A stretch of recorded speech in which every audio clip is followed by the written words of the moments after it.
Alright, let's do it.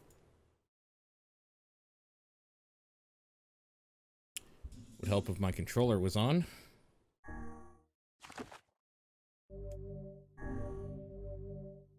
Let's go. Wonder where it's gonna start me.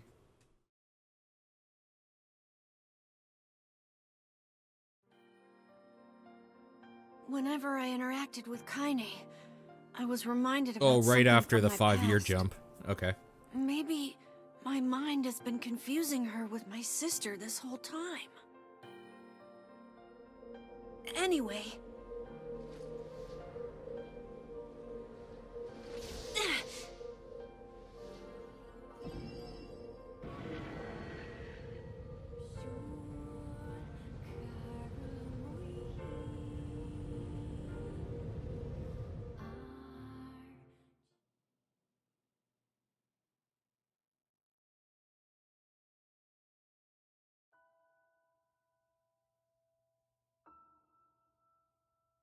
Oh no, I have to read. Hold on.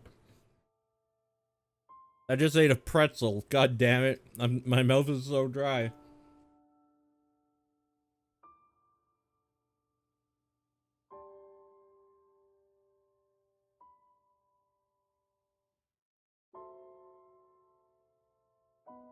Okay. I was not expecting to have to read.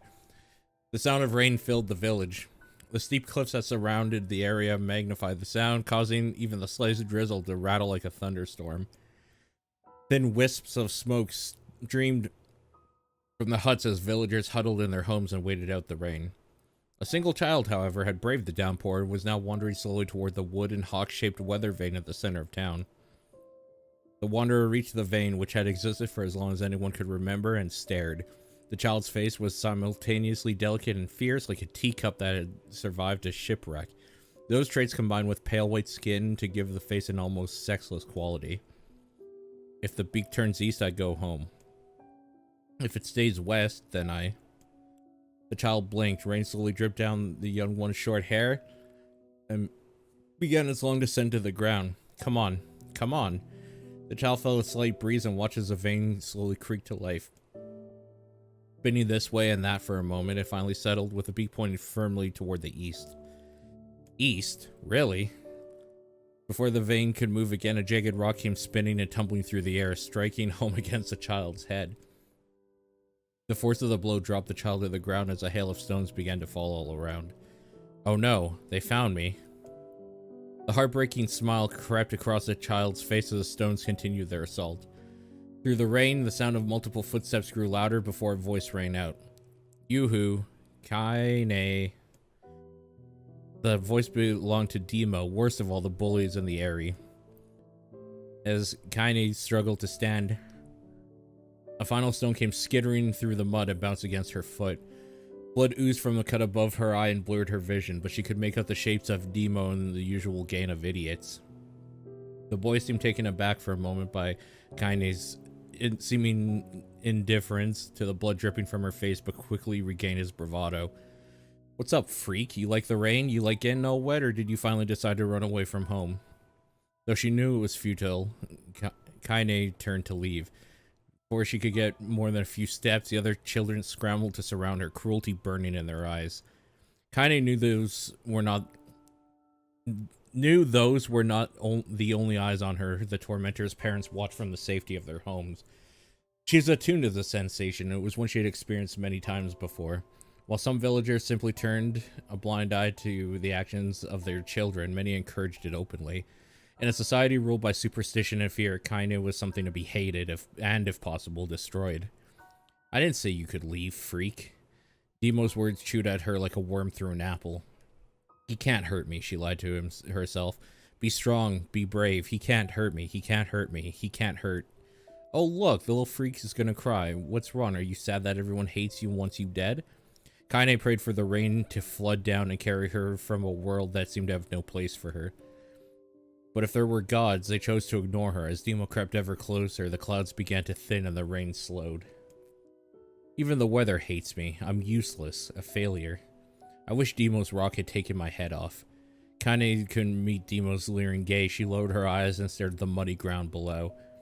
The bully moved forward till he was inches away. She could smell the scent of old meat on his breath. The boy grabbed Kaine's face with thick fingers and yanked it upwards. She tried to turn away, but he forced her gaze back and jammed his thumb against her eyelid to pry it open. Show me. No. Did you just say no? Demo grinned evilly. You don't say no to me. No one says no to me. Not even taking his attention from Kaine, called to his cohorts. Come on, guys, let's give this freak what she deserves. As soon as Demo finished, kicks and blows began to rain upon Kaine.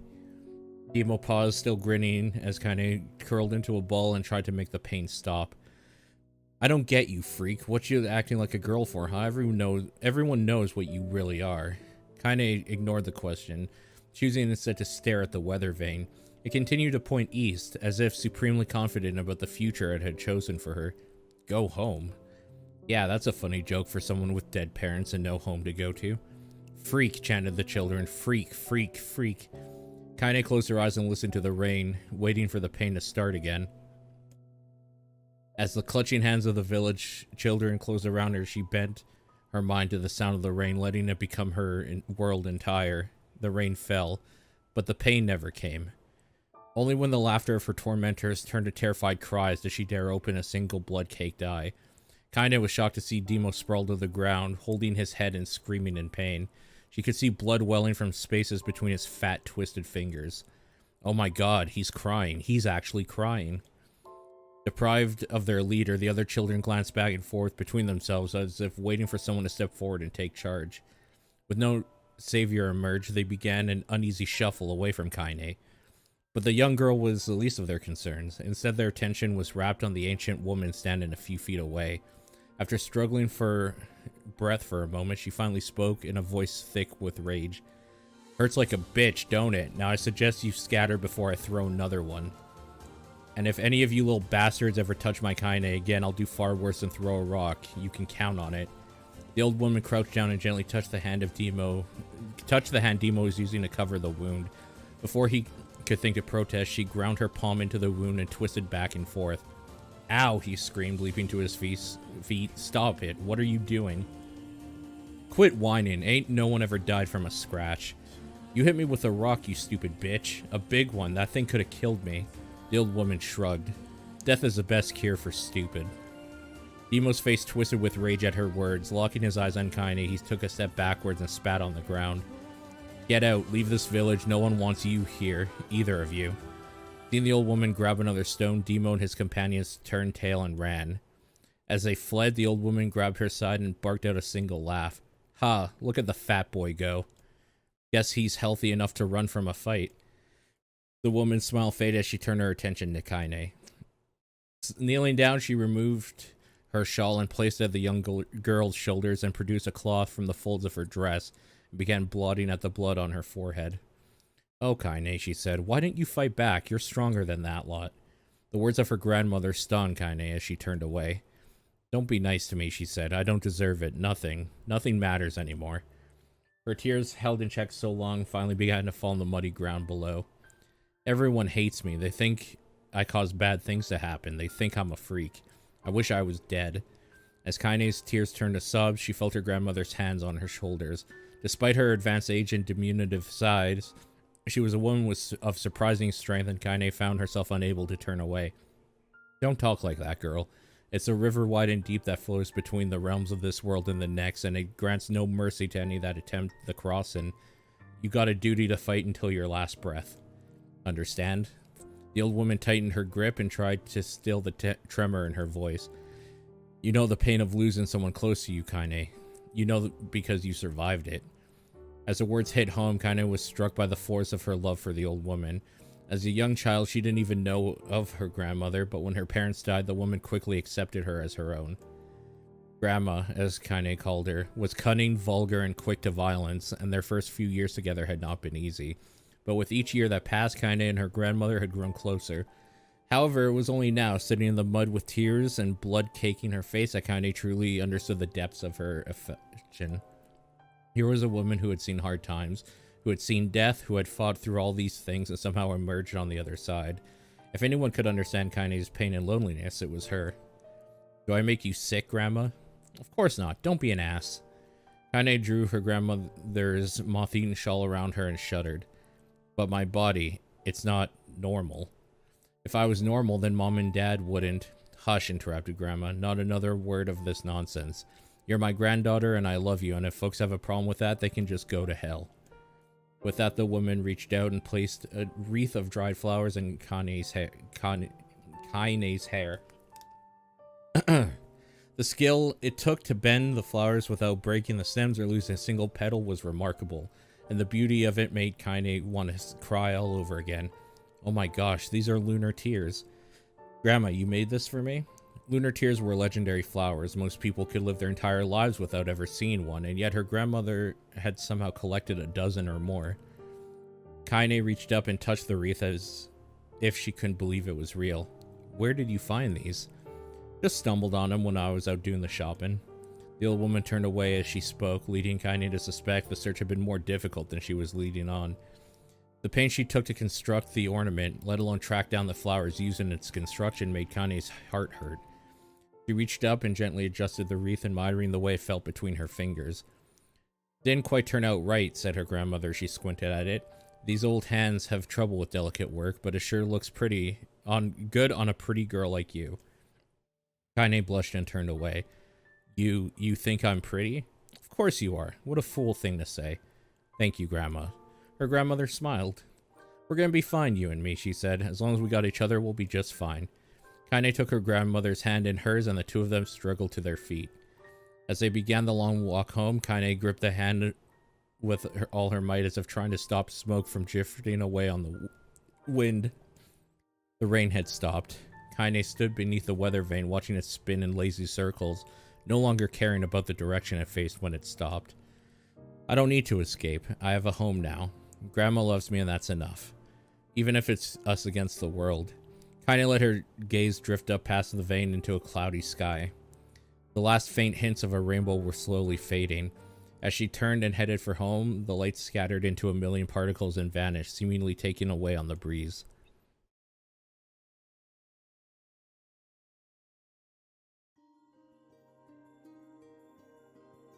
In the distance, Kaine heard the steady sounds of an axe striking wood. The noise had a purposeful quality to it, as if she was hearing a master woodsman go about his work. The firewood was being produced, however, was as far from a work of art as could be. Pieces of every shape and size being flung around a barren yard with wild abandon. Anyone trying to stack such wood would probably die of frustration before the job was through. Stupid piece of shit axe. Kaine's grandmother flailed away with the axe, filling the air with both splinters of wood and words that would make the most hardened sailor blush. Grandma, called Kaine. That you, Kaine? Yelled the old woman, taking her eyes off the wood for a moment. Don't get too close or I might take your goddamn foot off by mistake. She brought down the axe on a piece of wood, sending chips flying in every direction. One spun past Kaine, close enough for her to hear the whistle, at which point she decided to step back. Once she scuttled to a safe distance, she cupped her hands around her mouth and shouted, Grandma, do you need help? I can get you water or lunch or a new axe or something. The axe, poised to strike another wobbly blow, paused in midair. The old woman considered her granddaughter's offer for a moment, then smiled. Tell you what, since I'm just doing such a piss-poor job of chopping, why don't you come here and take over so I can get the water? Kids have been restless lately. I don't want you running into one of them bastards. Relinquishing the axe, her grandmother picked up a long pole with wooden buckets on either end. Gathering water was by far the more difficult of the two jobs, but Kaine knew better than to complain. Once Grandma's mind was set, there was no changing it. Kaine did her best to help with chores, but Grandma took every task that required travel to the village. Though she had a long list of plausible excuses, Kaine knew the real reason. She didn't want her granddaughter to be taunted and harassed by the villagers. Once Kaine moved in, Grandma decided to take up residence a good distance from the Eyrie. Out of sight, out of mind seemed to be the best policy when it came to villagers and her granddaughter, and rare were the days when any but the two of them could be found on the rocky acre of land they called home. Kaine enjoyed the solitude, but harbored a secret resentment that her grandmother was forced to spend her golden years in such a place. After watching her grandmother leave, Kaine turned her attention to the task at hand. She had never chopped wood before in her life, and soon discovered why the old woman hated the chore. Swing after swing of the axe produced only a tiny crack in the wood, and when she finally managed to connect with a solid stroke, the tool embedded itself in the log and refused to budge. Frustrated, Kaine swung the axe around her head and threw it, logging all across the yard. Damn it. Ah, crap. Suddenly she understood the joy her grandmother felt in a good curse. Happier now, she picked up the axe, forced it from the wood, and resumed chopping. She had a natural skill with the blade, but the task was challenging, and blisters soon began to form on her small pink hands. This is tough, and my logs are all weird sizes. Spitting on her palms and ignoring the pain, Kaine redoubled her efforts. As she was developing a rhythm, Grandma returned from the village. Setting down her buckets with a small sigh, she took one look at the logs and coughed out a wheezy laugh. Pretty clumsy, girl. You better practice if you... Her grandmother suddenly collapsed to her knees, causing one of the buckets to wobble precariously. Eyes wide, Kaine dropped the axe and ran to her grandmother's side. Grandma. The old woman shook her head and pointed a trembling finger at the bucket. Get the bucket. Can't let it spill. Kaine steadied the bucket with a foot as she knelt by her grandmother. A small bit of water sloshed over the side and made a new home at the hem of her dress, but Kaine didn't notice. Grandma, what's happening? Crazed with panic, she grabbed her grandmother by the shoulders and shook. After a moment, the woman lifted her arms and batted Kaine away. Stop that. Just stop, she cried, breathing heavily. It ain't like I'm dying. I'm just tired from the trip is all. Kaine desperately wanted to believe her, but one look at the old woman's shaking hands and worn face told her more than words ever could. Her grandmother had lived a long, hard life, and it seemed the bill was finally coming due. By the time her grandmother watched over Kaine was ending, sooner than either of them had feared, the positions would be reversed. The next morning, Kaine came to the side of her grandmother's bed and took her wrinkled hand. Grandma, you're sick and you need medicine. I'm going to the village. The old woman shook her head and tried to rise, but Kaine gently pushed her down. It's all right, she said. I'll be fine. Her grandmother fixed her with a gaze that could melt steel. After what seemed an eternity, she finally lowered her eyes and sighed. Well, I don't like it, goddammit. But I guess I should quit being so stubborn and let you grow up. The old woman watched as Kaine strapped on her boots and made her way down the road to the village. Hours later, as an unseen sun made its way across a dark and rainy sky, she was still watching. Kaine moved at a brisk pace, checking her pockets every few minutes to make sure the money her grandmother gave her was still there. Every noise caused her to spin on her heels, making sure she wasn't being stalked by a shade, or worse, Demo and his gang. But she encountered neither tormentors nor shades, and Kaine found herself at the entrance to the village. A few adults she could see glanced sideways at her, then muttered to each other behind raised hands before slinking away into the shadows. Her heart racing, Kaine took a series of rapid, shallow breaths and tried to calm herself. I have to prove myself. I have to help Grandma. I have to be strong. She chanted those words to herself over and over as she slowly made her way. Finally, her eyes settled on a rotund older woman who was angrily waving her arms in the air and telling anyone who would listen exactly what she thought of Kaine's presence. Hey lady, said Kaine with bravado she did not feel. Where's the apothecary? The woman's flabby cheeks shook in bewildered anger. How dare this thing speak to me, they seemed to say. But Kaine saw that her eyes held a different emotion. Fear. Yeah, we're both scared, lady. Trust me on this one. Which way? Kaine repeated. The woman pointed at a small building to her right before hitching up her dress and stumbling off in the other direction. Kaine cringed, expecting a stone to come flying from the assembled crowd, but none came. Her mind was filled with a strange sense of pride as she made her way to the apothecary, but the new emotion had little time to take root, for as soon as she opened the door, she noticed a familiar customer at the counter. It was Demo. He'd clearly been sent here on some kind of family errand, because his gang of followers was nowhere to be found. Oh my god, he sputtered. I mean, what are you doing here, freak? The insult was delivered without force, and Kaine happily ignored it. Stretching on tiptoes to see over the counter, she asked the shopkeeper for the medication. Ha, barked Demo. That old bitch finally keel over? Go to hell, Demo. The boy's eyes grew so wide they seemed ready to fall out of his head, but before he could let fly a comeback or worse, a punch, the apothecary told them to knock it off before he kicked them out of the store. Debo slunk out of the shop, cursing Kaine under his breath. Once he was gone, she allowed herself to breathe once more, taking a brief tour of the shop while the owner prepared her medication. Countless tiny bottles filled the cramped store, each with a label written in some indecipherable language. An ocean of aromas assaulted her nose, creating a scent that was exotic, but not altogether unpleasant. Seeing such a variety of supplies gave Kaine a sense of peace. Surely, in a world so vast, there would be a place she could call home. On the far wall behind the counter rested a portrait of a stunning young girl. The picture had contained bright, vibrant colors, but time had worked its cruel magic, and they were beginning to fade. The beauty of the work, however, remained undiminished. You like that picture? Kaine turned to find the apothecary with a small vial of medicine in his hand. His eyes were gentle but sad, and they seemed to stare through her and into nothing as he spoke. That's my daughter. I sketched it when she was a little girl. He's been dead for a long time now. Kaine didn't know how to respond. She just stared at the portrait and tried to come up with the right words. Pictures are wonderful things, continued the shopkeeper. They let the ones closest to you live on forever. He shook his head slightly and then looked down at Kaine and smiled. Handing her the medicine, he reached into a sizable green apron and produced a handful of wax crayons. You should have these. There's no one left that I wish to draw. Kaine took an instinctive step back, causing the shopkeeper's face to darken. Yes, I've heard the rumors about you, he said. It's a small village, and word travels quickly. Between you and me, I'm not sure which of them to believe, but I also don't think they matter much. I know your grandmother, Kali, I'm gonna say Kali or something. And I think the way she was driven out of this town is just deplorable. Grandma's name is Kali, thought Kaine suddenly. She was still mulling over this new fact in her mind as she reached out and gently took the crayons from the apothecary's hands. Your grandmother is an old friend of mine, he said as Kaine scooped it away yet again, and I owe her much. I wager she would like it if you drew a picture of her. Yes, I think she would like that very much.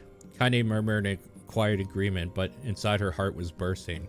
Never before had a villager treated her with anything but complete contempt. It was a tiny, almost imperceptible step, but it was a step nonetheless, and with enough tiny steps, she might one day discover the rest of the world. When Kaine returned home, she found her grandmother asleep in her bed. Her feet were blackened and raw, even bleeding a bit in places, leading Kaine to think that she had been pacing around the room until exhaustion finally caught up with her. She placed the medicine by her grandmother's pillow and turned to leave, but found the old woman's hand clasped around her arm. Back already, are you? Asked her grandmother with a yawn. Come here and let me have a look at you. Grandma sat up and examined Kaine from head to toe. Finally satisfied nothing terrible had befallen her grandchild, she leaned back and allowed herself to relax. Well, how was it? Those bastards give you any trouble? It was kind of fun, said Kaine with a small smile. No, seriously, it was. Fun, eh? Asked her grandmother in a voice which implied she believed anything but. Uh-huh, so anytime you need me to run an errand, just let me know.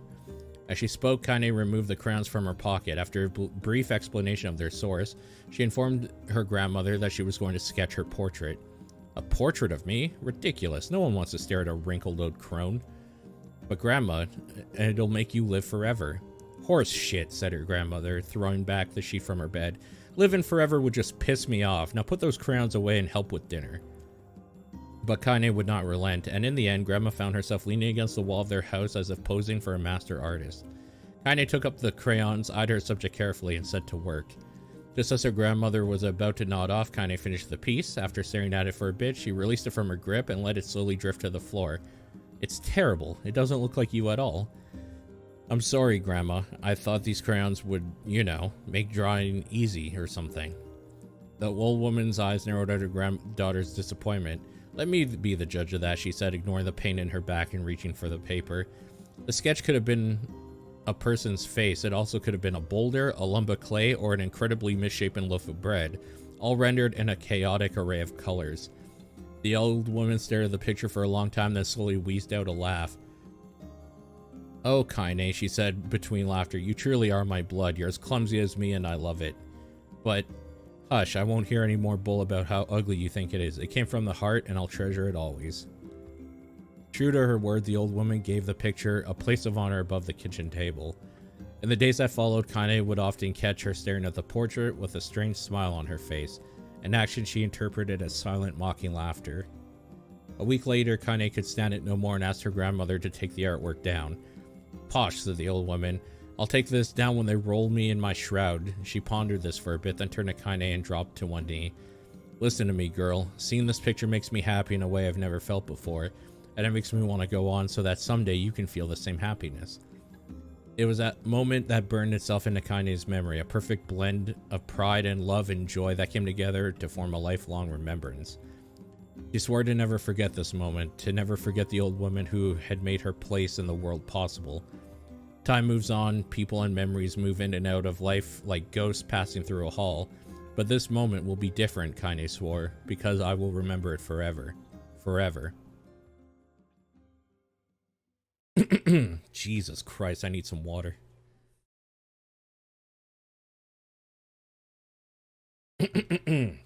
Ugh. Kaine listened to the sound of crackling firewood and stared at the black object on her plate. She'd been pushing around the wooden disc for a good 10 minutes, ignoring the bemused stare of her grandmother. Finally, she summoned her courage and gave the object a brief sniff. A sharp, bitter scent flew up her nostrils and made its home there, causing her face to twist with disgust. "Grandma, I can't believe you want me to eat a bug." The old woman threw some more wood into their cooking pot and snorted. "It's no bug, you fool girl. It's a berry." "Why the hell would I be feeding you bugs?" "Yeah, well, it sure looks like a bug," said Kaine, "and I think it's burnt or something because it smells terrible." With that, Kaine held her nose and threw the berry in her mouth, chewing as little as possible. "Oh yeah, that's terrible, all right." "Why, you little brat," laughed the old woman. "Look at the sass on you. You've been spending too much time with me, and that's a fact." 5 years had passed since the moment when Kaine's grandmother saved her from the bullies. As is the way with two stubborn people, their relationship had grown in fits and starts, but moved forward all the same. Meals that used to be somber affairs were now filled with laughter and hurled abuse in equal measures. Kaine could not remember a time when she had been happier. As years went by, Kaine started to shoulder more and more daily responsibilities. Her grandmother's legs grew weaker by the day, and she could no longer do many of the chores that she used to take for granted. And so this morning found Kaine lacing up her work boots with a breakfast of burned berry rolling through her belly. "Where are you going today?" asked Grandma suddenly. Kaine looked up, surprised. The old woman rarely asked for specifics anymore. "Well, I was going to check out the kelma trees and see if they were ripe. I thought we could make some jam or something. Oh, and I'm going to pick up some flagstones, so I need to take the wheelbarrow." "Flagstones? What in the hell for?" Kaine stared at her grandmother, then held out an arm and swept it around their home. Constructed mostly of cloth, rope, and rubble, the old piece sagged like a boxer in the final round. "Grandma, a dying cat could chew through this house. I'm going to build a stone wall so we have some protection." The old woman laughed, exposing her toothless grin to the world. "Goddamn, girl, if a bunch of thieves want to ransack this old place, let them come. We got nothing worth stealing anyway." "I'm not worried about thieves. I'm worried about shades. People saw one west of the village yesterday." The old woman tilted her head and stared at her granddaughter. "Well, shoot. I don't know why you have to do it today. We can worry about it some other." "Grandma, no. If I don't go to the kelma trees, we won't eat tonight. You know that." The confused expression passed across the old woman's face, and for a moment, she was a small child lost at a carnival. "Yes," she said after a bit. "Yes, of course you're right. I'm sorry, Kaine. Lately it seems my mind is..." She didn't finish the thought, instead walking over to her nightstand and gently taking the wreath of lunar tears from the drawer.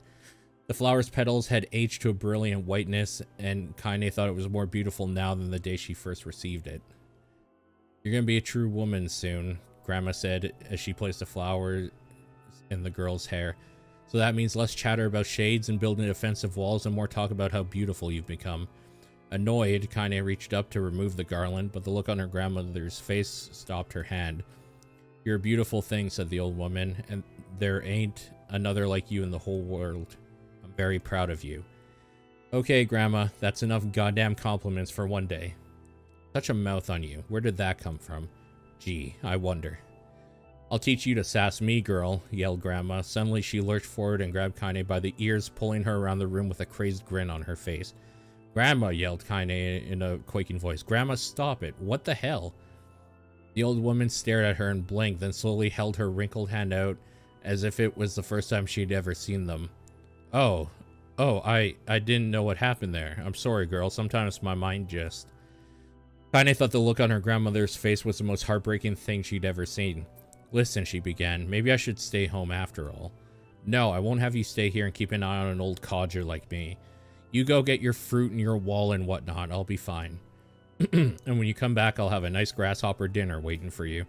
Kaine rolled her eyes, kissed her grandmother in the forehead, and made ready to depart, trying desperately to ignore the worry that was gnawing at the walls of her heart.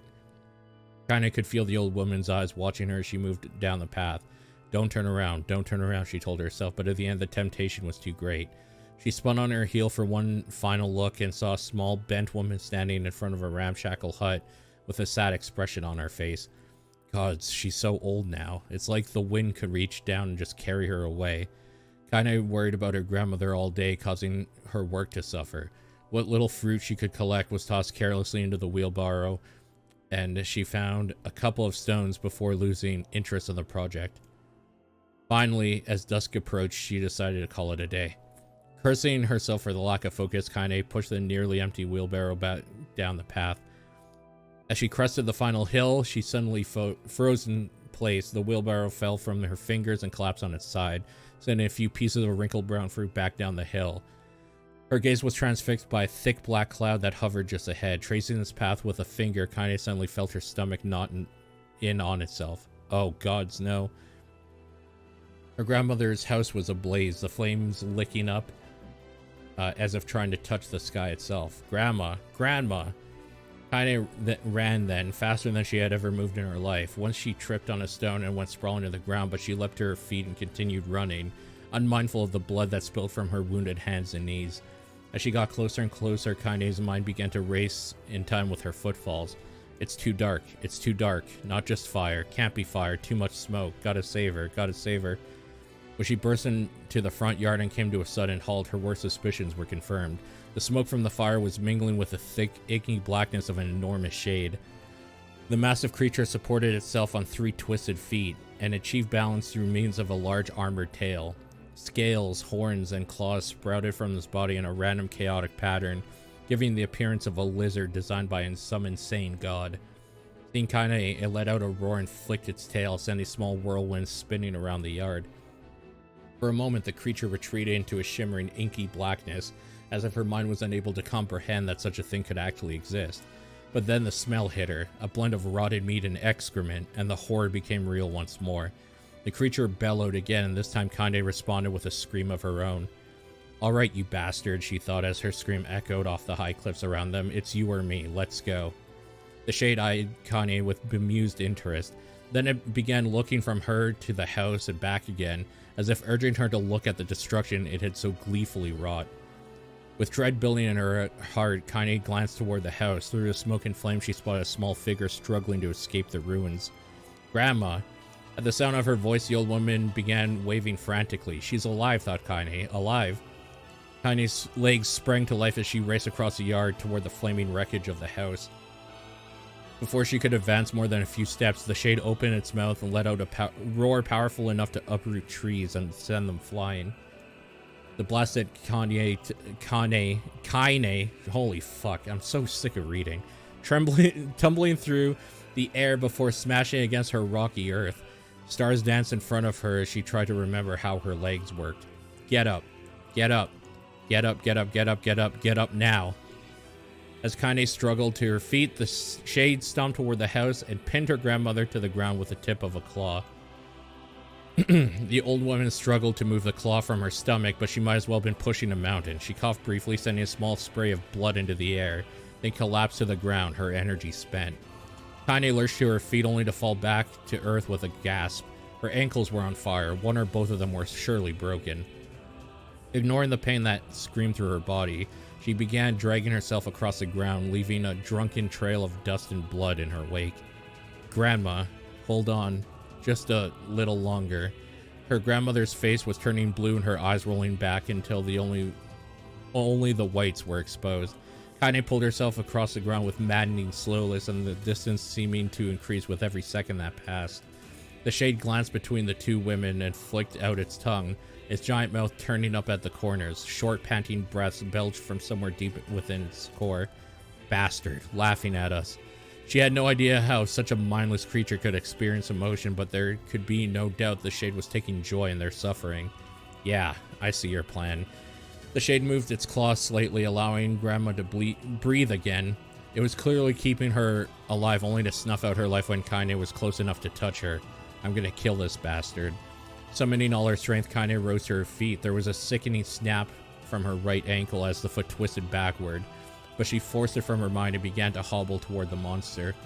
Pulling a small knife from the pouch of her waist, she leapt onto the foot that pinned her grandmother and plunged the weapon deep. Give her back, she screamed. Give her back to me. It was like stabbing a rock. After a few swipes, the knife broke at the hilt with a dull snap.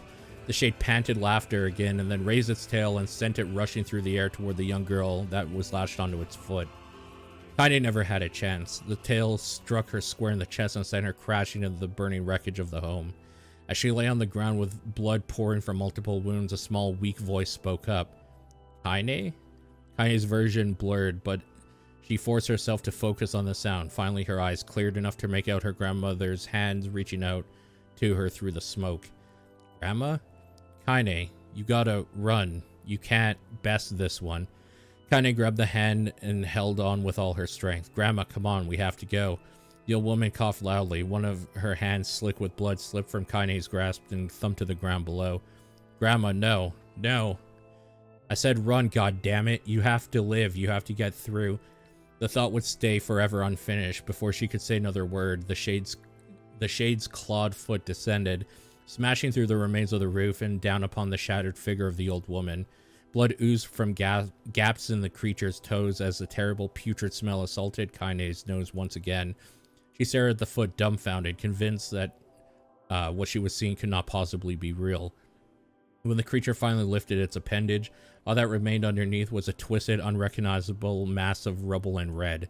Her grandmother was gone. Kaine blinked, trying to feel the hands which had been in hers just a moment before. For a fleeting instant, she could remember the warmth of that embrace, the trembling of the fingers, but then the sensation drifted away on the breeze and was gone. Memories flashed through Kaine's mind, one after the other, faster and faster, until they became a meaningless jangle of noise. Kaine screamed then, a thunderous sound that echoed off the cliffs and seemed to roll away forever. The shade eased forward, black ichor pouring from its mouth and dissolving into the smoke on the ground below. The earth shook with every step as it crept towards its prey.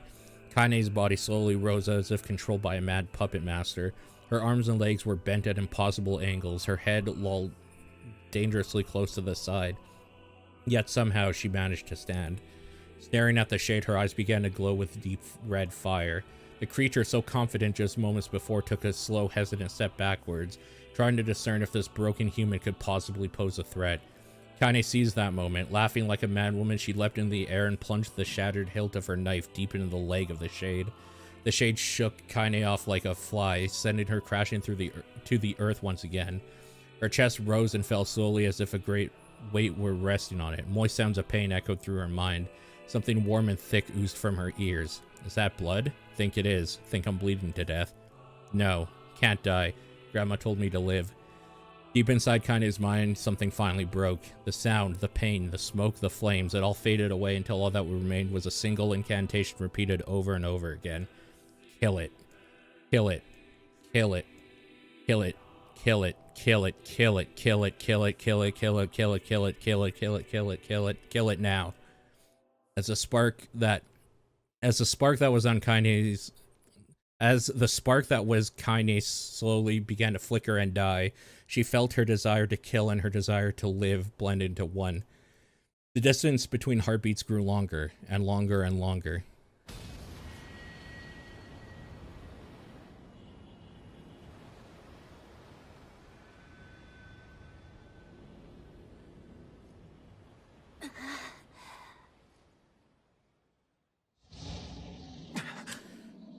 Well, half an hour worth of reading. Approaches. Oh, I know.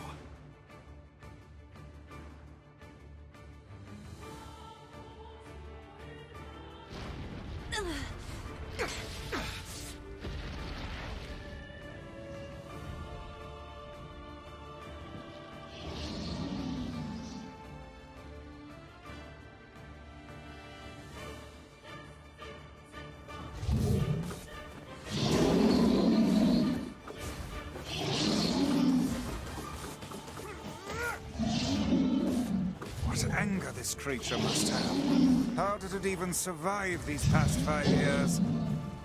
I'm not gonna let this happen again. Oregon. It dies today. My sword feels lighter. It's not the blade, but the skill of the user. Strike it down.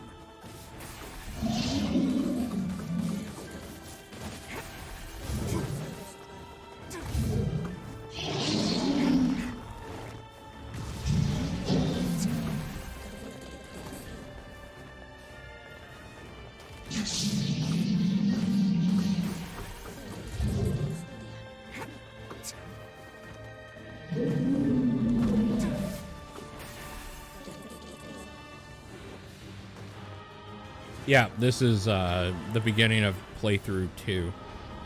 So we just got huge lore dump of the shit that Kaine went through as a child.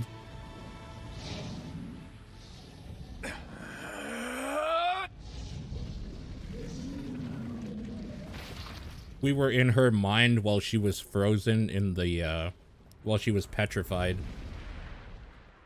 covering this monster, so that's where we picked up in this playthrough.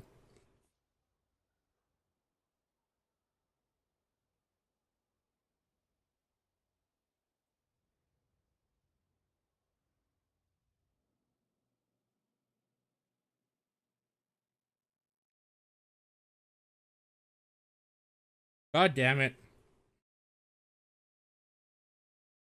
It's not gonna let me eat my fucking pretzels at all, is it? Like, fuck me, dude.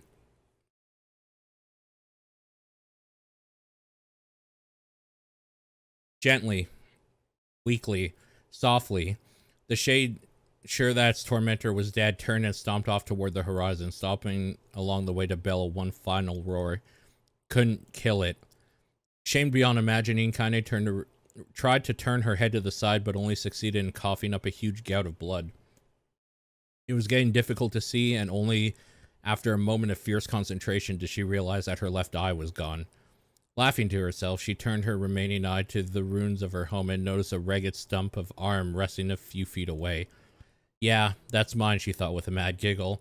This is gonna make clapping a real bitch. Ha! Cried a sudden voice from the depths of her mind. Finally gonna die, are you? Well, you had it coming. Go to hell, Demo, she thought, at the unseen assailant. Go to hell before I pluck your eyes out and feed them to a dog. The voice of her childhood terror evaporated into smoke, only to be replaced by another, more recent voice. Hold still, said the apothecary, materializing from the ruins like a ghost. I want to draw you, that way you can live forever. No, stop. Don't want to live forever. Want to die right here. I see, he said quietly. Well, if that's what you want. The spectral shopkeeper fluttered in and out of existence for a moment, then produced a small piece of paper, sketched quickly. After a few seconds, he turned the page to Kaine and smiled. Since you rejected my offer, I decided to draw someone else. It was a picture of her grandmother, real as life. Kaine opened her mouth to thank the man, but stopped as the picture began to blacken in the middle. Before she could say anything, dozens of multi-legged insects began to swarm across the image, tearing at it with sharpened pincers. Stop, no, don't hurt that picture. Kaine reached out with her remaining arm and waved futilely at the air. To her surprise, the insects fell off the picture into the ground below, where they vanished in tiny black tendrils of smoke. Relieved, Kaine turned her good eye back to the picture, only to open her mouth in a silent scream. The sketch now showed her grandmother as she truly was, a smashed, unrecognizable lump of nothing. The apothecary smiled, then broke into a jolly dance. See that? He cried as he danced his jig. It's perfect now. She looks just like you. Ha-cha-cha-cha-cha. I look like that? Oh God. Oh God, I'm gonna die. I'm gonna die.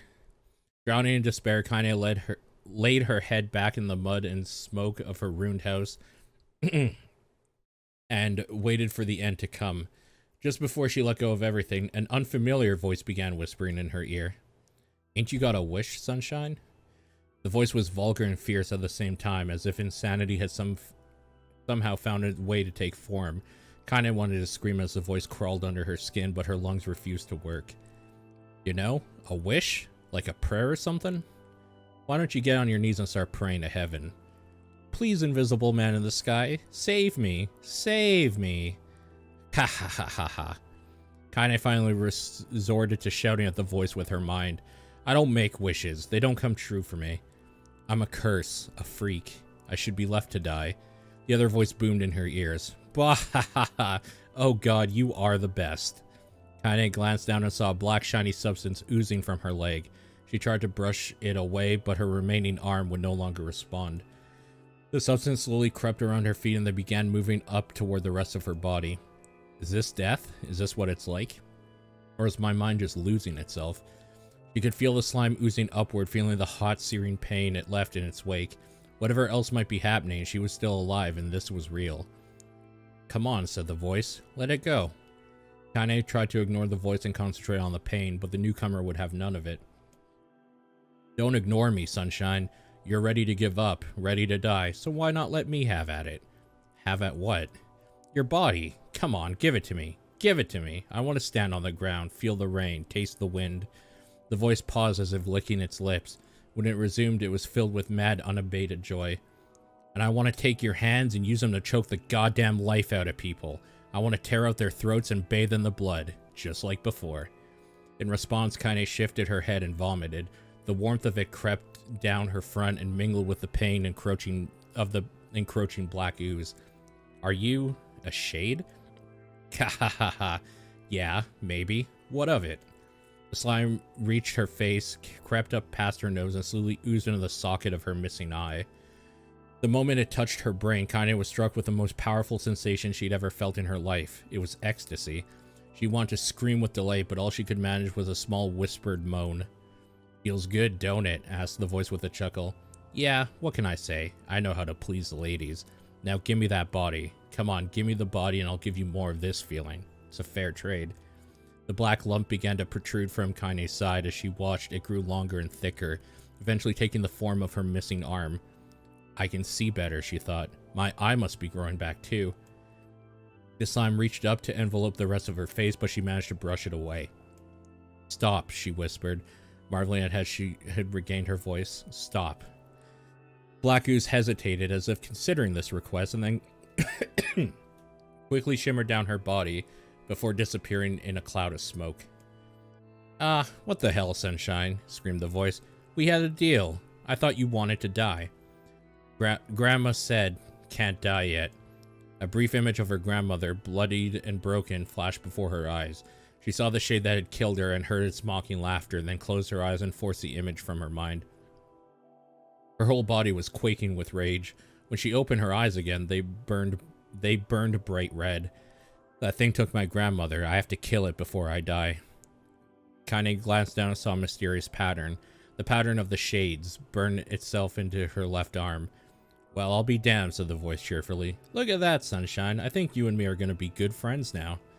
Kaine stared intently at her arm. The more emotional she felt, the more the letters seemed ready to puncture her skin and begin infecting the rest of her body. The arm clearly had a will of its own now. Stop. Gotta stop. Holding her left arm in her right, Kaine took a deep breath and tried to calm herself. Come on, don't fight it, pleaded the voice. Hate's my favorite dish, and I'm hungry. Let it go. Feel the anger. Burn with the fire of revenge. Thirst for blood. Then go out there and... Shut up. Shut up and get the hell out of my body.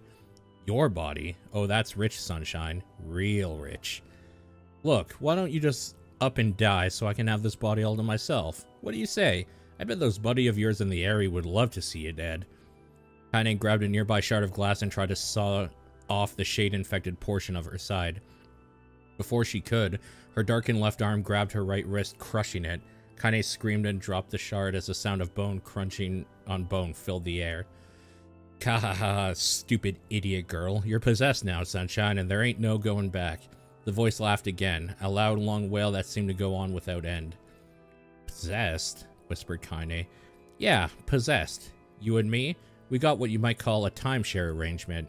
Remember how folks used to think you were a freak? Well, wait till they get a load of you now.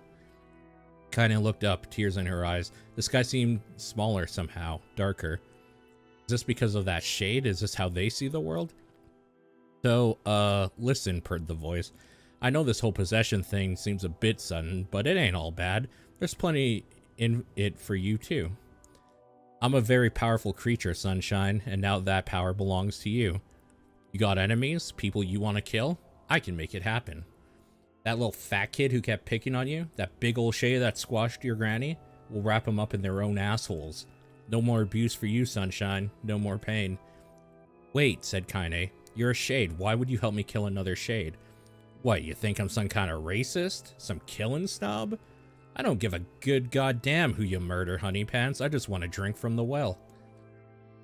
Kaine considered this as she struggled to her feet, the power of the shade coursing through her. The smoke from her house was drifting away with the wind, and she enjoyed the way the cool evening breeze felt on her new left arm. After a long pause, the voice spoke up again. So, how about it? You and me. We could have some good times together. Look, I'll even take care of the bloody part if you don't want. Fuck off, asshole, muttered Kaine. I'll handle the killing. Ha ha ha, screamed the voice. Look at you go. Oh, Sunshine, we're gonna have so much fun. So listen, my name's Tyran. Tyran? Tyran? Tyran? And if you ever need me, I'll be hanging out in this piece of meat you call a heart. Now get to it. The more you kill, the more your heart turns rotten and sour. And I like rotten and sour. Kaine found herself nodding at the voice. Yeah, she said. Yeah, I think this can work. I'm going to find that shade and I'm going to strangle it with its own guts. And when I'm done, I'm going to do the same to you, Tyran. Count on it. Ha! Laughed. I guess Tyran was probably more correct. Laughed Tyran. I've shit bigger than you, so good luck with that. Oh, hey, one more thing. Right now, you and me are sharing this body, but if you ever run out of hate, if you ever, you know, go soft, then I'm going to take over everything. So keep on killing, Sunshine, and watch your back. The voice grew fainter and gradually faded away, fading somewhere deep inside Kaine herself. Kaine waited until she was sure the voice was gone, then waved her new left arm around a few times. Feels perfectly normal, she thought. It feels like mine. Desperately, she began poking and prodding at the new limb, determined to find something wrong with it. She didn't want to feel normal. That would mean the creature inside her had already won. I'm not a shade. I'm Kaine. Repeating this mantra in her mind, she slowly began digging the rubble of her house, being careful to ignore a certain red-stained spot in the corner. Finally, after what seemed like an eternity of heartbreaking work, she found what she was looking for. It was the wreath of lunar tears. Though it had been through hell and back, the garland's petals were as bright as ever. Kaine started to place it in her hair, then slowly lowered the wreath and stared at it. I'm sorry, Grandma. I'm sorry. But I don't deserve to wear this anymore. I'm possessed, corrupted, a freak. And this time, I don't think there's any going back. Holding the flowers to her heart, Kaine fell to the ground and sobbed. As night gradually lightened to dawn and the people of the area arose to their daily lives, she remained in that position, as if tears could somehow wash away the horror that now infected her world. Alive. Stay alive. Stay alive. Grandma. Kaine, you gotta live. You gotta come back to us. I'm going to take a bite of this pretzel, and then I'm sure another 20 minutes of story is going to come on screen. Just watch. Oh, hey.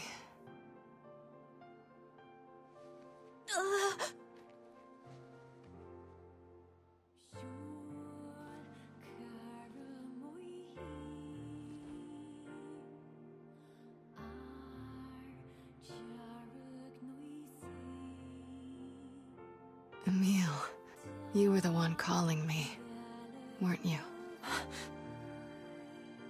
You still recognize me? Of course. I knew you right away. Thank you, Kaine. Welcome back, Kaine. Wow, you grew up. So, how long has it been? 5 years.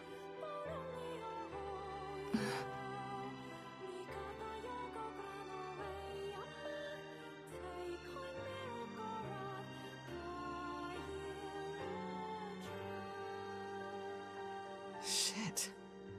That's a long time. Any luck with Yona? We are still no closer to finding her. We need a way to locate the Shadow Lord. By the way, this is for you. Is that a lunar tear? It's not as good as your grandmother's, but I tried. No, it's great. Thank you.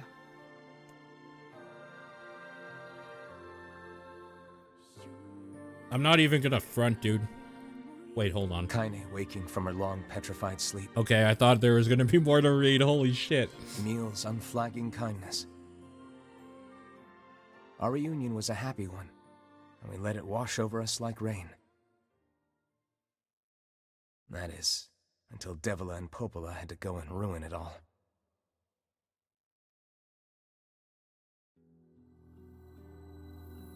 Are you kidding me? You can't be serious. Anyways, I'm not even gonna lie. During that story, when it's like talking about the part where the grandmother is saying that like she loves her like shitty drawing and stuff, actually got me choked up a little bit. Really, really fucking sad shit. Holy fuck. Okay, let's go. Please try to understand. People are tired and scared, and I'm sorry. I'm sorry you have to bear the brunt of that. This is crap, and you know it. It's okay. We can sleep outside. No one's sleeping outside. You and Kaine saved this village, and now they want to run you out? People are afraid of us. And really, I understand. I mean, look at me. As long as you're still with us, I can deal with it. Right, Kaine? I'm used to sleeping outside. But We'll see you later. Sorry about this.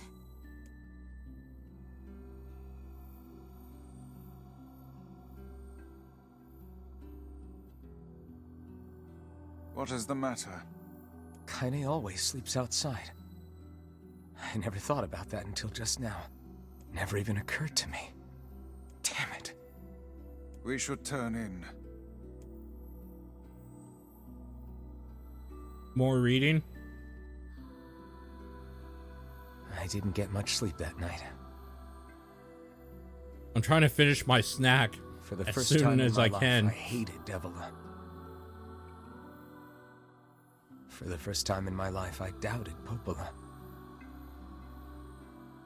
But those feelings are pointless in the end. They said and did what they did for the sake of the village. To protect it from the horror of the Shades.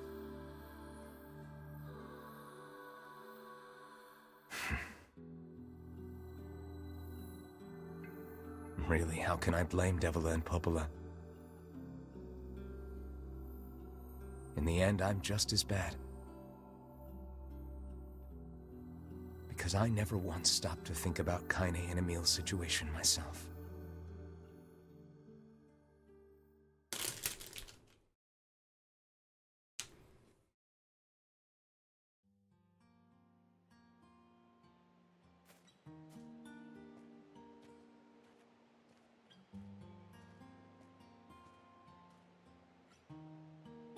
I should apologize to Kaine and Emil. But what good would that even do? I got a fire going, Kaine. Wait, is that... Campfires are weird. I'm so happy to get to talk to you again, Kaine. Yeah, me too. I tried everything I could think of to save you, you know. I polished you with a special cloth. I poured warm water over you. Wait, you poured water on me? Yeah, but it didn't really do much except make you all shiny. Hey, Emil. Thanks for saving me. I guess you noticed how I look different now. I'm sorry, Emil. I'm sorry for all of it. Well, I mean, this new form isn't all bad, you know? At least I can look at you when we talk, right? Hey, so why don't you tell me something about yourself? I'm not very interesting. Sorry. Come on, I just want to know you better. Please? Fine. This all happened when I was a kid, before the whole shade possession thing. My body is different. And when the villagers found out about it, they started treating me like a freak. But one person, my grandmother, accepted me just as I was. No matter how bad things got, she gave me the strength to keep going. She's really special to you, huh? Yeah. Oh, hey! That gives me an idea. Since we cured your petrification, we should start looking for a way to cure your possession and my body. I know we can do it if we all work together. Heck, it'll probably be super easy. Yeah, probably. Let me guess. More warm water? Okay, can we just forget I told you about that?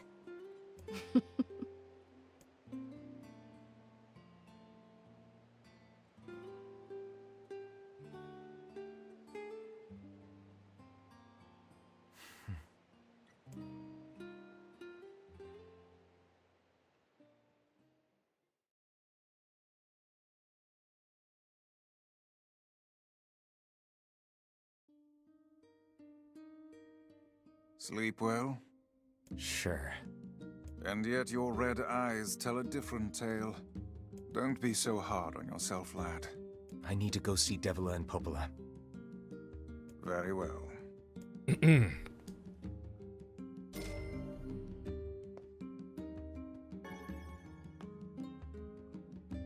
It's Mom's diary. I've not heard you speak much about your mother. Mom's diary? She got the black scrawl and died when I was little. My apologies for bringing it up. It's all right. I can barely remember her face anymore. This is the only thing I have left. Reading it helps. I see. But the final entries get a little strained. In what way? Well, take a look. Was this new or did I just miss this? There's no way this was here before. Say there. Can you not hear me?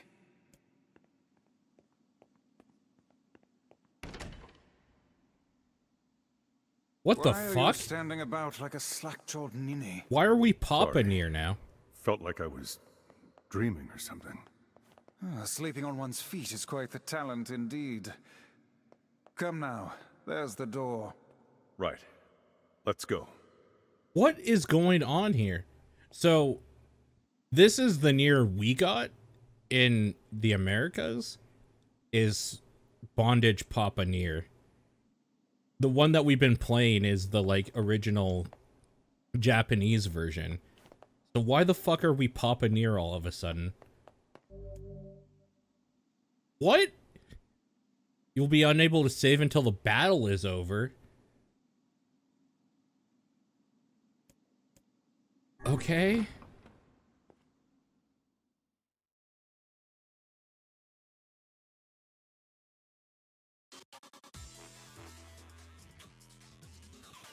This is a world of the recycled vessel created to destroy the destruction of all. What?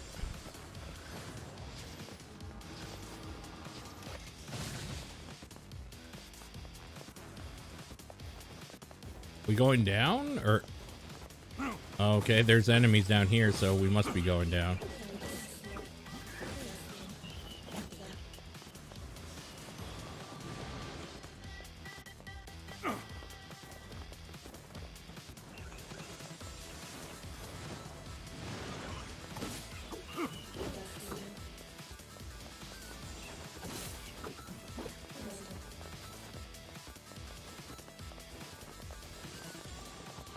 Does this have something to do with, like, the North American version of this game?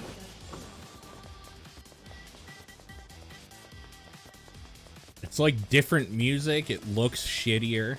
Like, it has, like, a weird, like, light filter or something on it.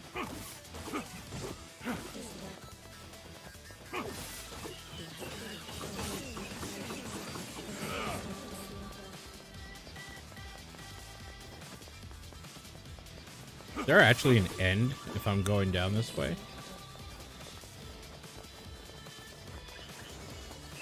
Okay, it does look like there's a ground floor. Can I just, like, jump to it? Yes, you can, in fact.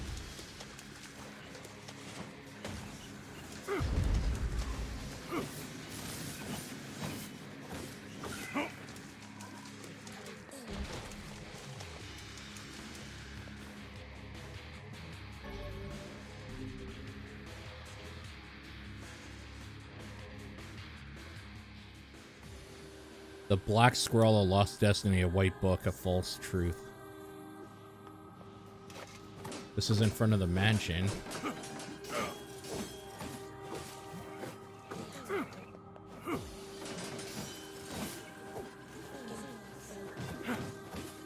Dude, I am so confused as to what this is.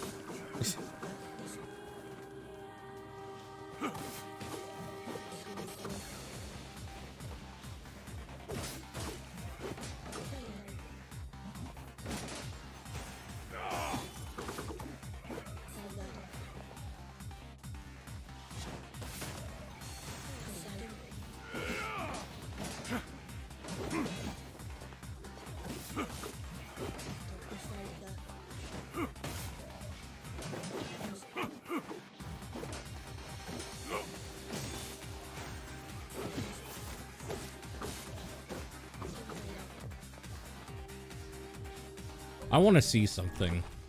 Is there like anything different in here?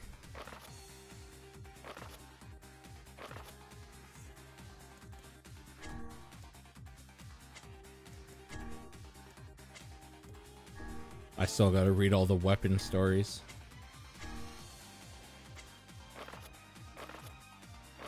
It doesn't seem like there's anything different in here.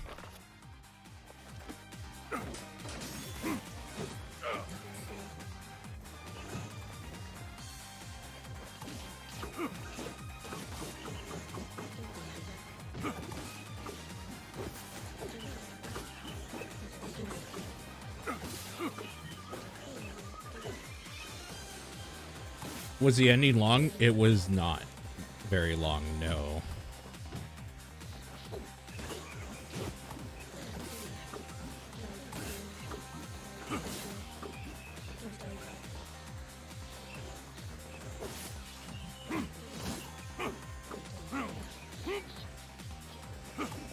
The two women? Okay. You missed maybe an hour. Like maybe. Probably more like 40 minutes.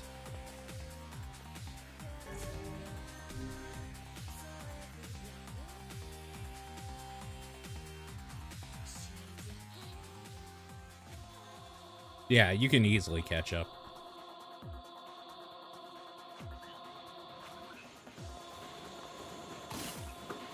Most of that was like fighting too. It's probably like 20 minutes of story stuff. You could probably skip the fights.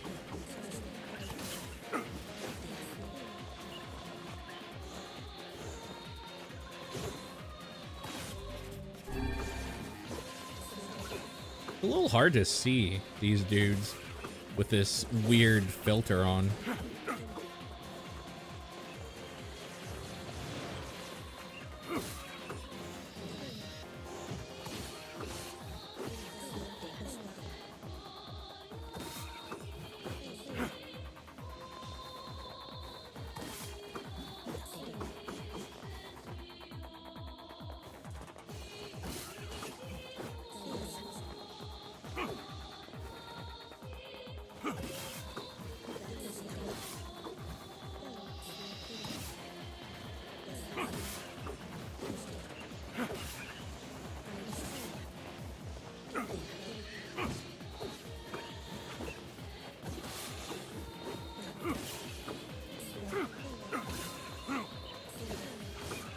This isn't too bad so far.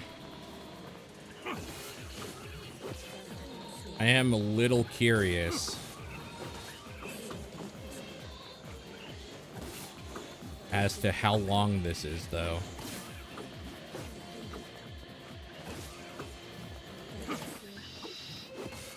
Also, I'm kind of wondering if we're gonna have like a bunch of weird boss fights as well in this alternate history or something. Ooh, hold on. One-handed sword, fool's embrace. Let me take that off my list. Okay, so this must be how you get the fool's weapons that I am missing.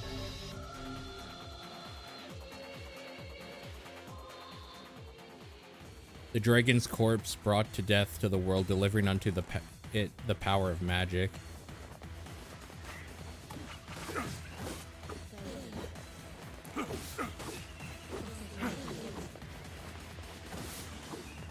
Playing these games has made me really consider thinking about like playing the Drakengard games, but those are apparently so old feeling and all like really not worth playing. Says like everybody.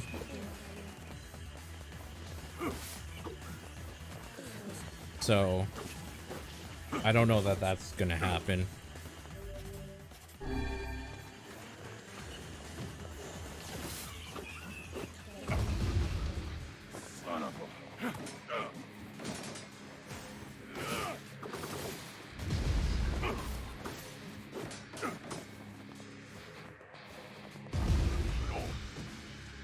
Those stupid Novas. The Novas are what are the piss off.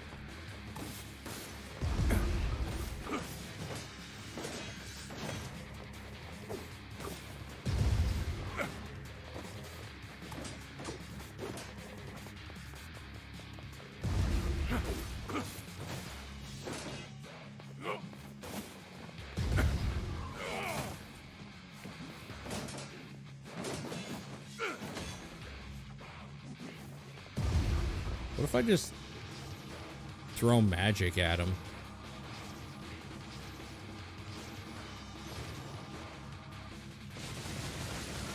Yeah, that works better. I'll just do that.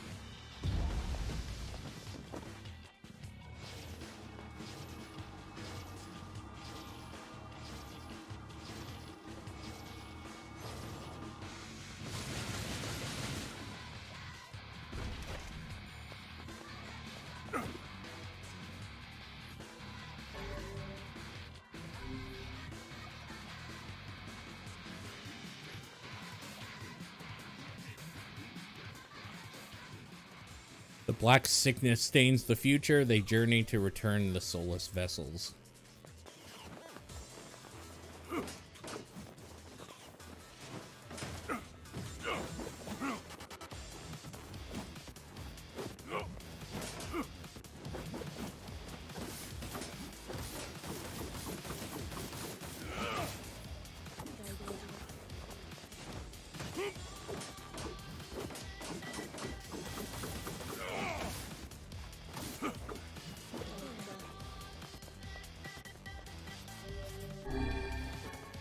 I guess I might as well use these since we're being given more.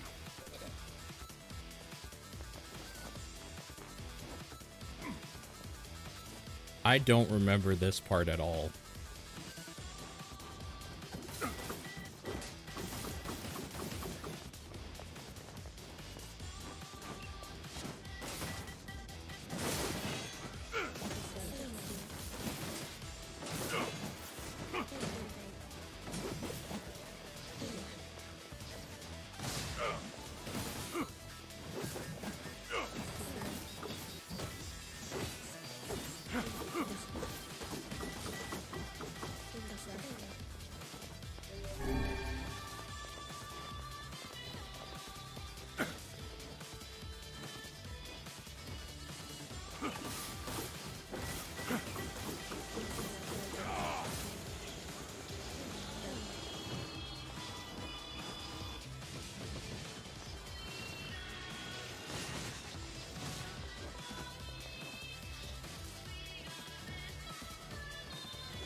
God damn it.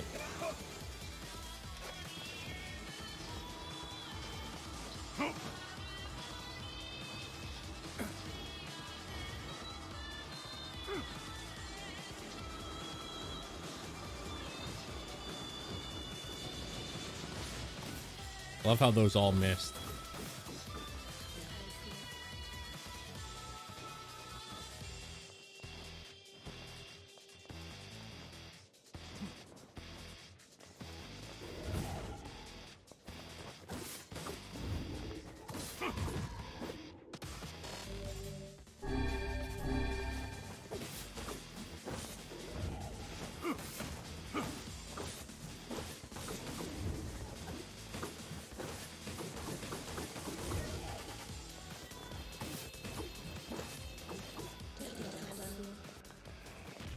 Okay.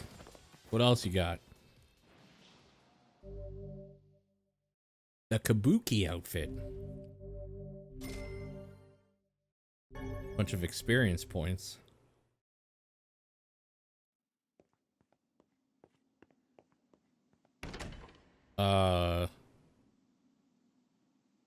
What?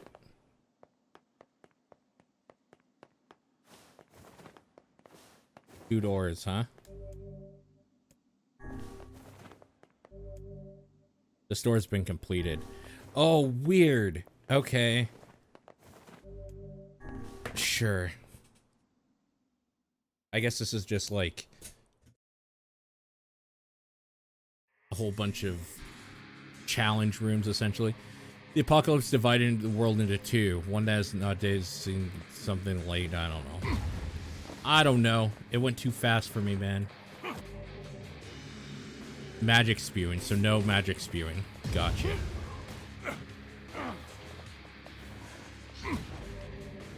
Blade, wait, what? Oh, it's changing on the fly. Okay. No more magic.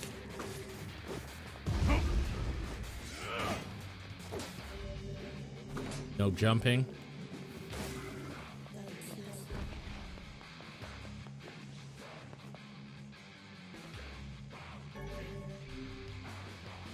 Interesting.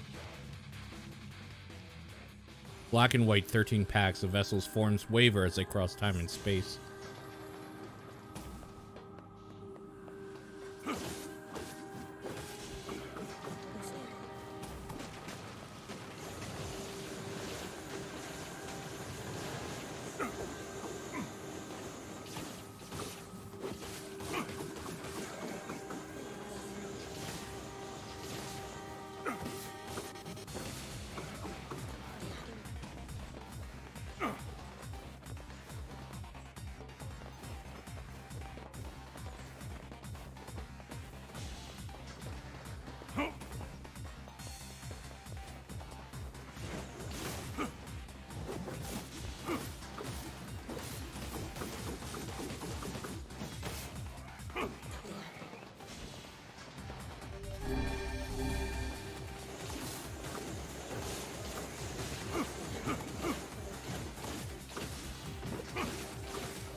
Are we gonna fight a P-33? You've been shut in.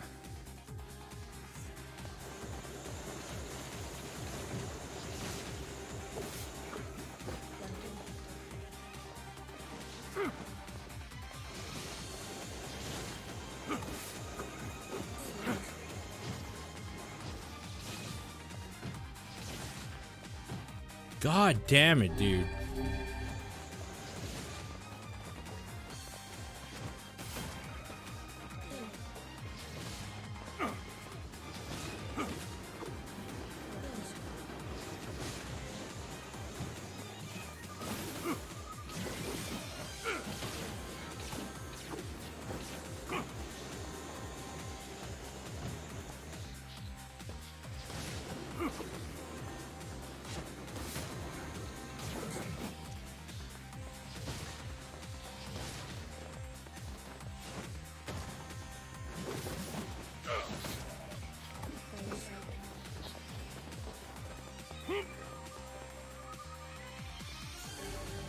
Holy crap.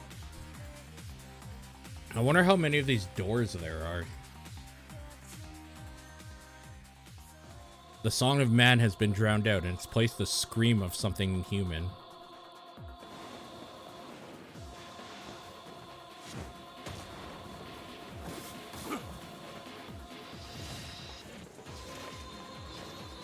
Has Vice not said a word?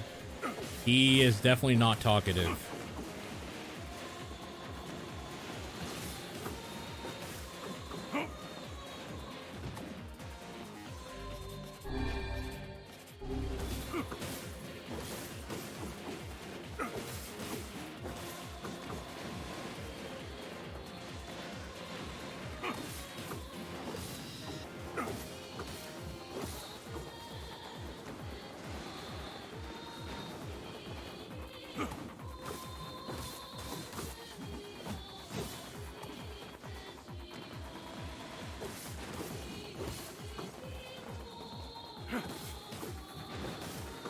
You're losing health, do be more careful. Yeah. No, he's definitely not saying anything during these rooms. That's very true. I didn't even really notice, but yeah, you're right. Uncharacteristically quiet is how I would describe it.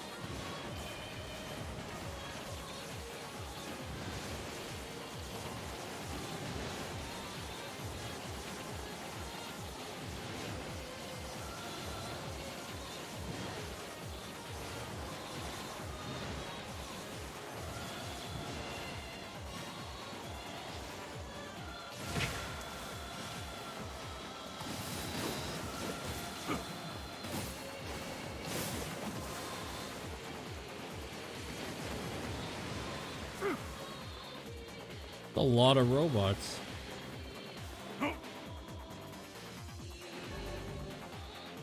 Oh, Fool's Lament.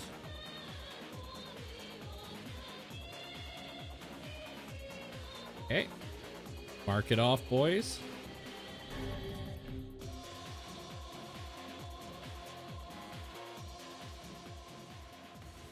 The sky falls with the dragon. The world ends this day.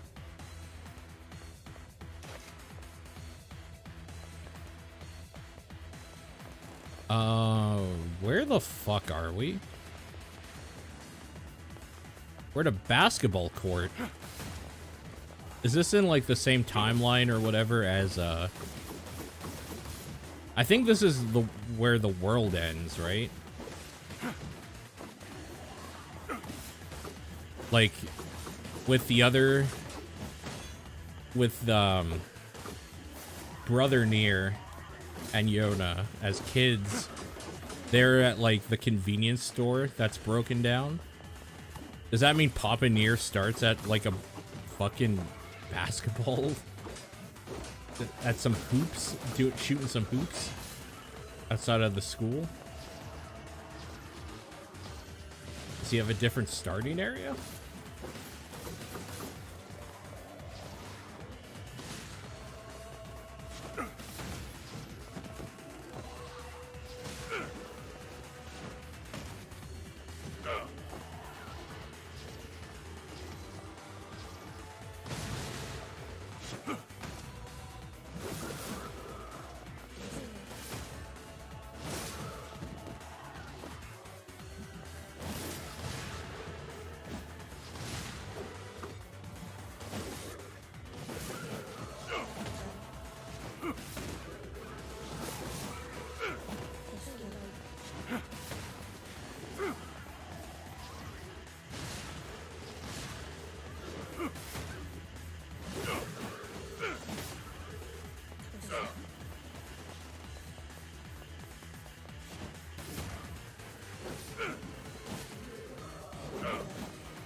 Good lord. A couple of shades who were up to no good started making trouble in my neighborhood. I got in one little fight and you now got scared and said you're moving with your auntie and uncle in... I can't remember the name of the place they live. Fuck.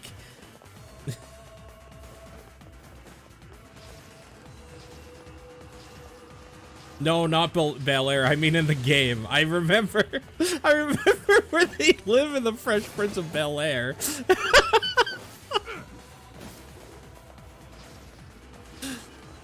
Where is it that they live again in that show, Fresh Prince of Bel Air?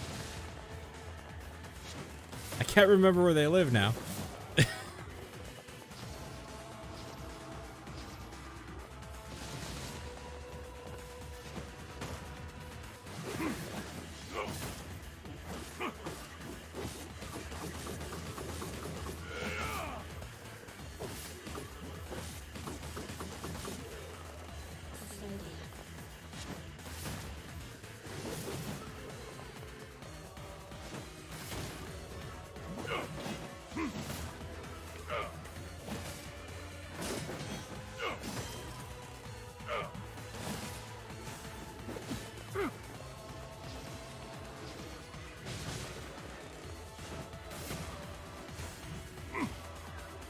What the fuck? Oh.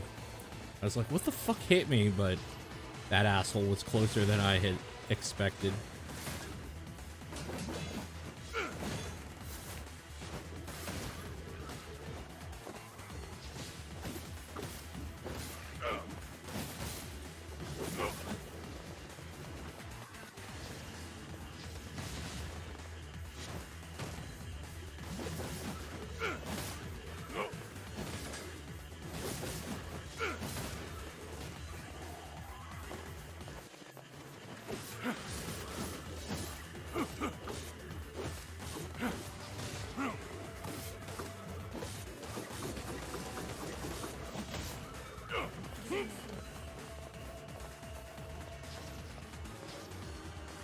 It's pretty obnoxious how much damage these shades can soak up.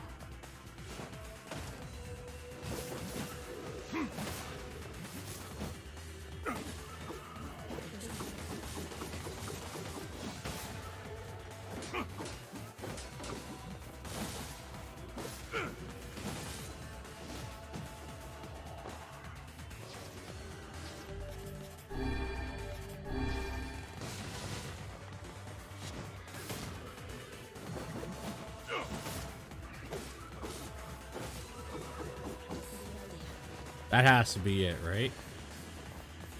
Yeah.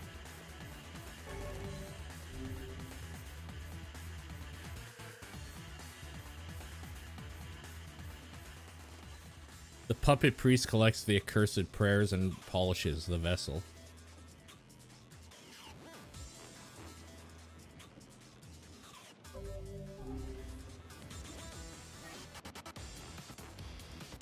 What the fuck, is this like a shooter segment?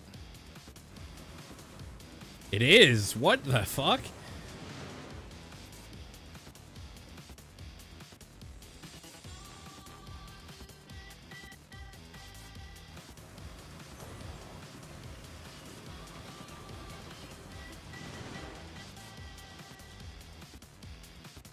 This is weird.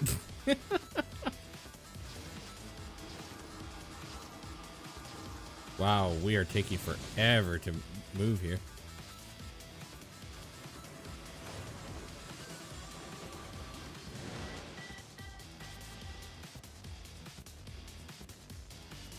No, this isn't. I don't think it's OG. I think this is a. It's because these are like challenge rooms essentially. NieR Snap. Yeah, exactly.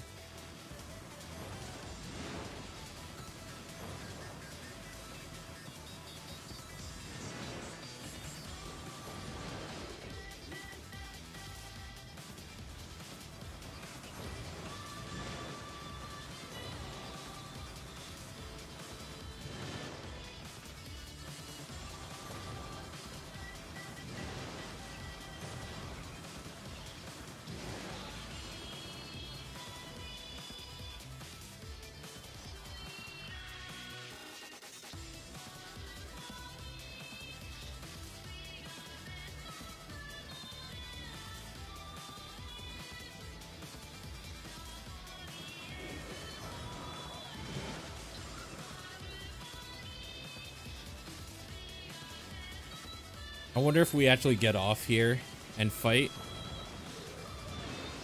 Or if this just goes all the way around in this mode. It looks like it just goes all the way around. Yeah. Okay. Weird.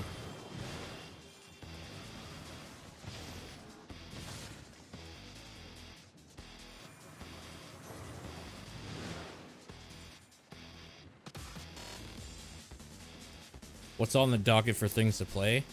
I think the next thing is going to be the next big game, I think, is going to be Legend of Zelda Skyward Sword.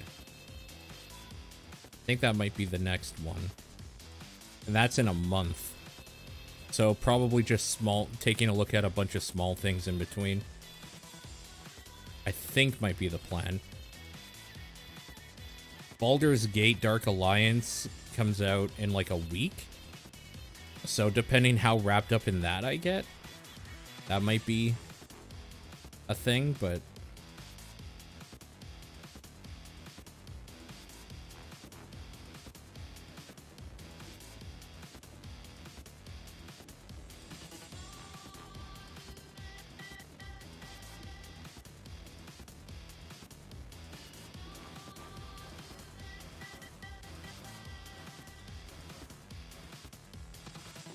whoa.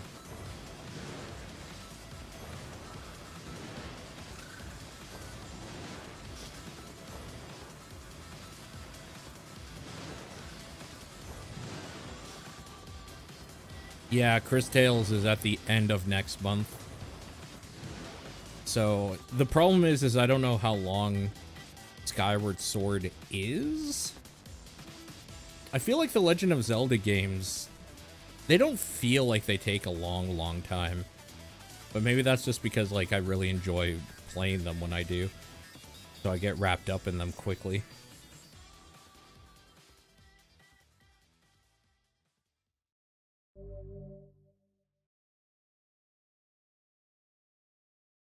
Samurai outfit. Bunch of experience points and some gold. Now we have another door, right?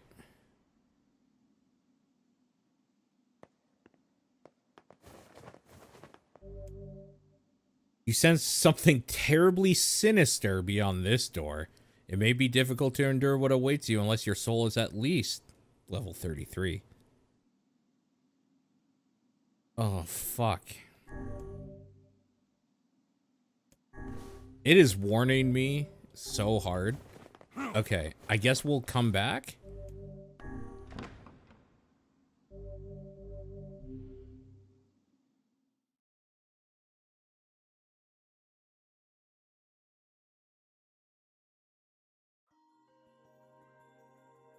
My word. Something wrong? I feel as if I've just awoken from a most unpleasant dream. I know what you mean. That happens to me whenever I read it.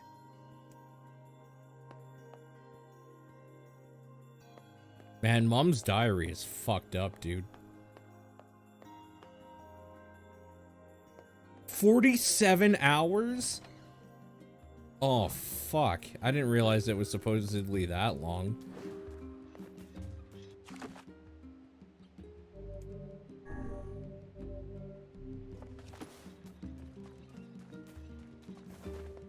What is... I fear the next card fate holds for us. Hey. Oh, right. I have to apologize to them. Oh, hi. I kinda thought you'd never talk to us again. I understand you're doing this for the village, and that you don't have a choice. Pretty much, yeah. But look, why don't you go talk to Popola? I think she wanted to discuss the Shadow Lord with you. I'm headed there next. Oh, and Devila? Yeah? Sorry about yesterday. I shouldn't have lost my temper like that. You don't need to apologize. Anyone would be upset when their friends are hurting. Let Emil and Kaine know that we're sorry, alright? Alright.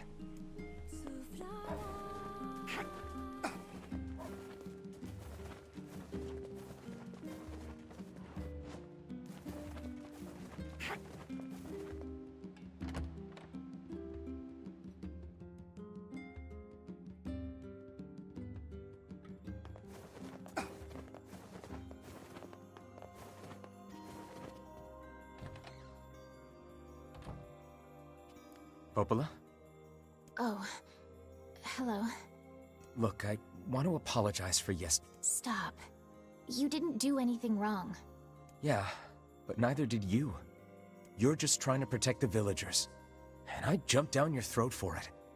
It's very kind of you to say so. Regardless, please don't let it trouble you. Ahem. I believe there was something you wished to discuss with us. Oh, right. You know about the lost shrine, right? The temple where I was first discovered. That's it. Well, it seems that the Shadow Lord's lair is connected to it somehow. Oh ho. It was right under our pages the whole time. But the bridge that leads there is unusable. So take a boat. A boat? Yes, the canal's finally been repaired. It took a lot longer than expected, what with the shades and all. I also asked them to provide a boat at the path to the Lost Shrine's back entrance. The ferryman will let you use it free of charge. That should make it easier for you to move from town to town. Thanks, Popola. I feel like you've done so much for me. I'm really grateful. All right, I'll see you around. And for the love of everything, be careful. Okay. A counter of every time you could use that amiibo. Well, here's the thing, is I actually don't have a way to use amiibos if I was going to stream Skyward Sword. I guess I could, like, use the Joy-Cons separately from the The thing, path above but, the entrance ugh. to the shopping district should lead to the boat landing. How excellent to know the canal is finished. Hopefully this puts our days of running all over behind us. The faster we can move, the faster we can save Yona. Let's use it as often as we need.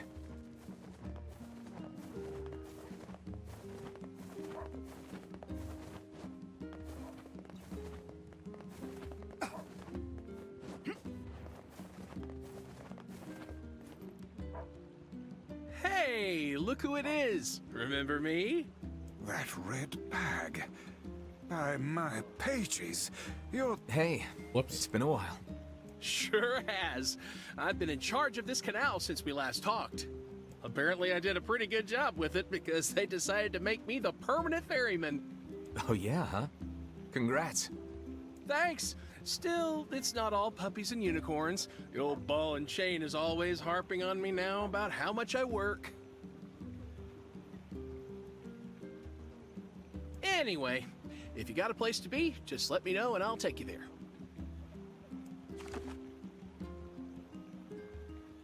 I don't actually remember where I'm supposed to go. I was supposed to talk to him. Oh there!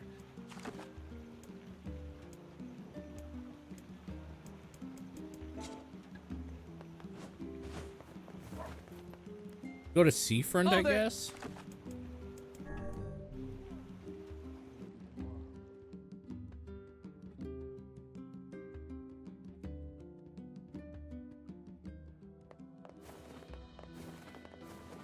I don't want to sell all my shit. That is to say, all the sardines I Hi bought. there.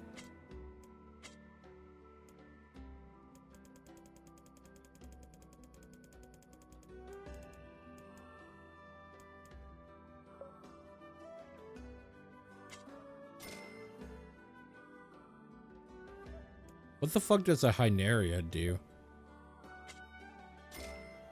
Sell it. Sell this do. I'm never fishing again. Come back if...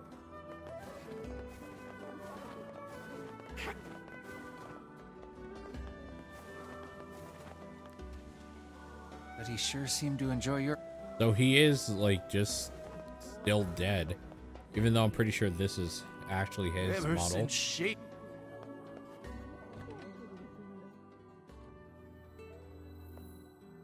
It's weird that there's no, like, side quests to do anymore.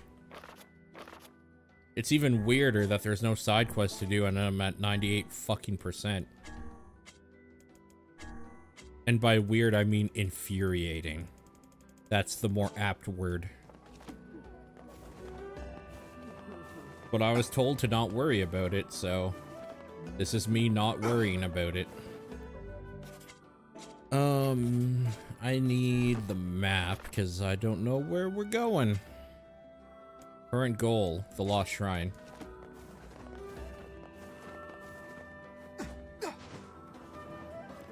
Oh,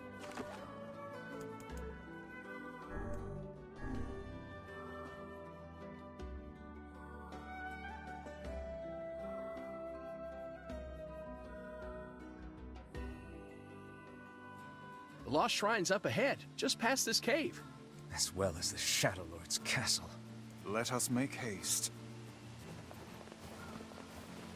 Indubitably. There's Fool's Lament, huh?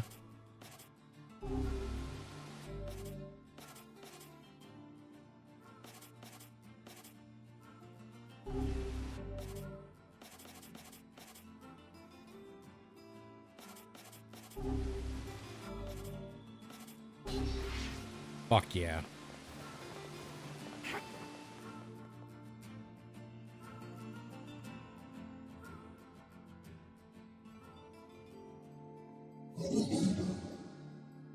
Oh, okay, this is new. Hansel.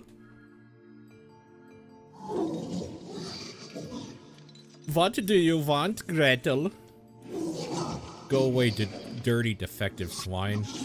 I'm not like you, I'm different.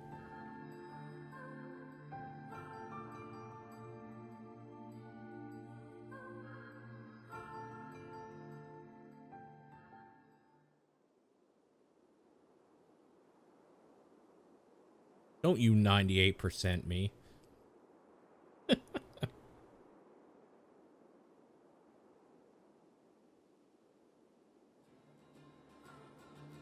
The last 2% locked behind an amiibo. Right?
You again. Stop bothering me. Grimoire Vice has been taken away. Hansel is dead. There's no reason for me to exist anymore. My life is over. Just leave me alone. What?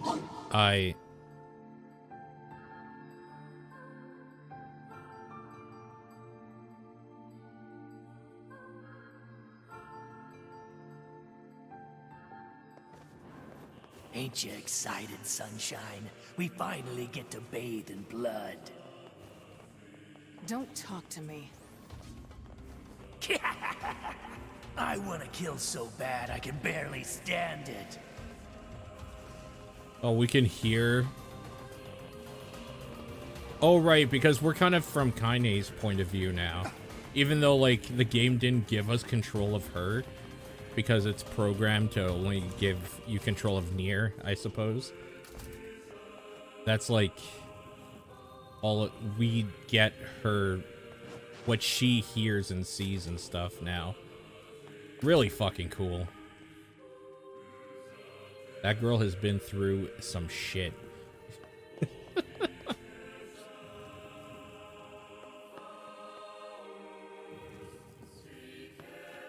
Enough.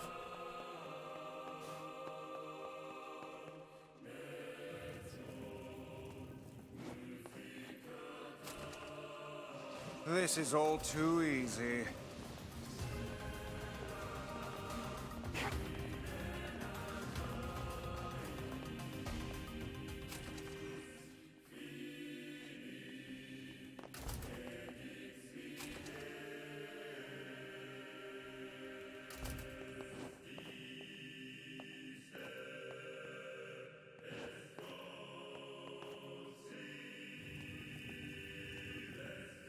He has to put up with a shade and a book.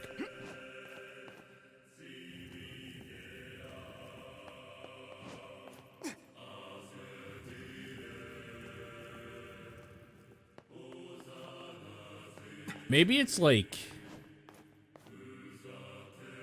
I don't know, this is like a weird way to put it. Maybe it's like a super, just like, kind of stupid SJW bullshit or something. I really don't like that they just keep referring to her as a hussy. Vice refers to her as a hussy. There's something about it that's just like, one of the better characters. Like, chill. Fucking chill, book.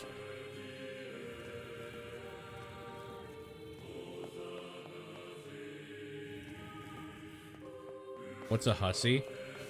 Like a hoe.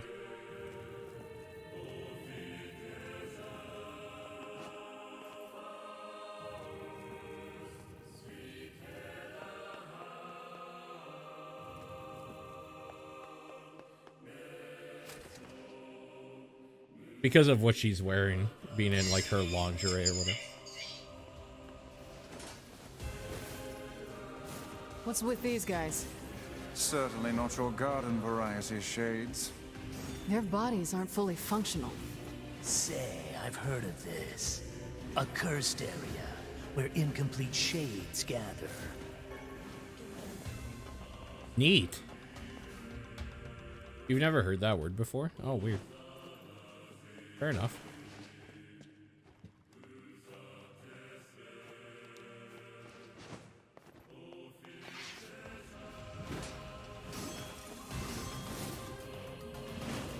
I want more of this kind of insight into what the shades are and like what they're saying or thinking or feeling or whatever she's sensing.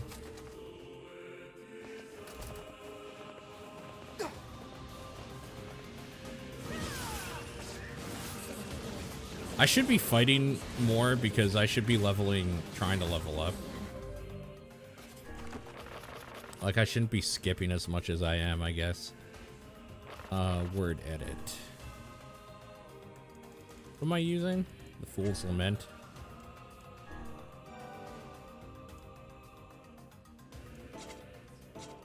Armor break. Armor break's pretty dope. I'm into that.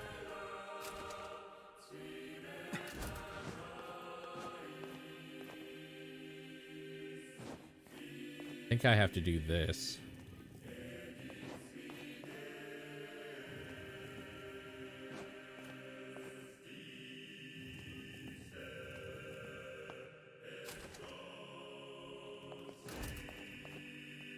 I was kind of hoping that would just be openable.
Maybe I'll play Kingdom Hearts on stream so I can get the worst of the worst to come out and tell me how much of a piece of shit I am for not sucking square dick.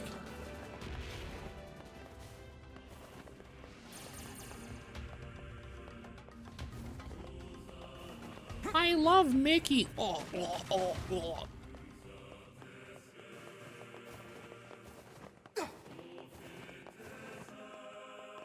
Yeah, well, our protagonist is named Paul because it said enter your name at the beginning, but his name is NieR. Normally, if you were to go like with canon.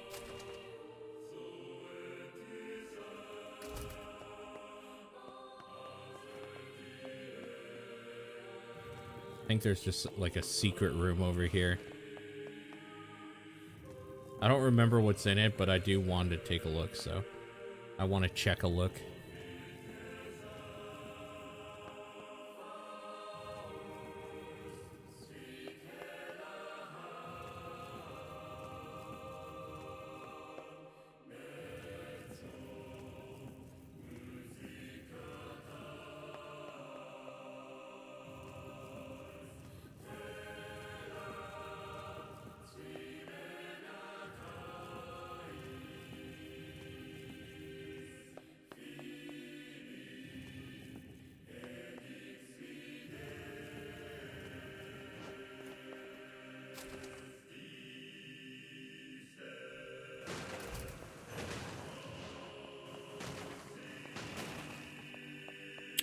Wow. Total waste of time. Bummer. Some enemies just hanging out here? Something?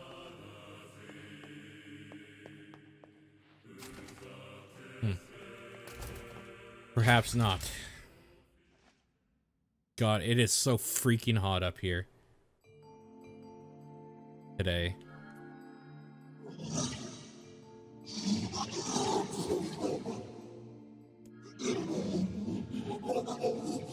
I mocked you, betrayed you, all because you went gestalt before the change was complete.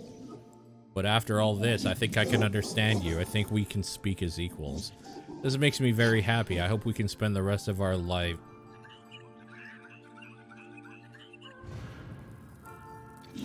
What was that?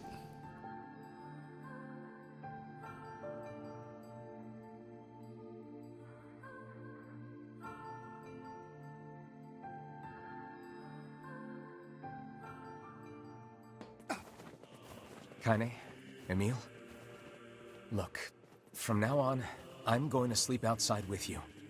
Why? I can't accept that you aren't allowed in the village. It's stupid.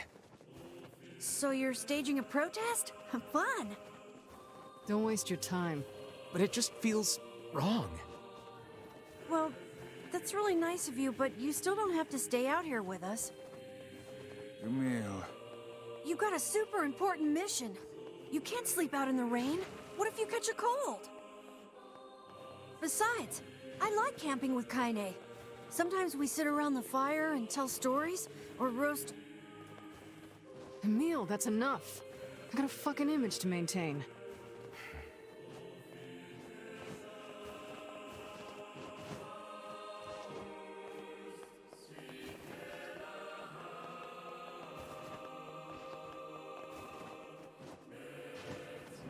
We seem to be surrounded by a mob of helpless puppies. Just kick him aside.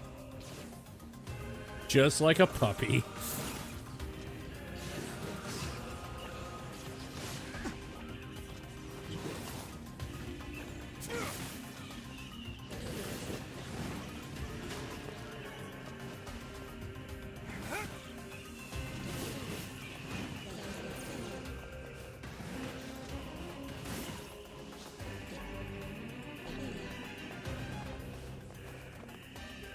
All right, let's do this.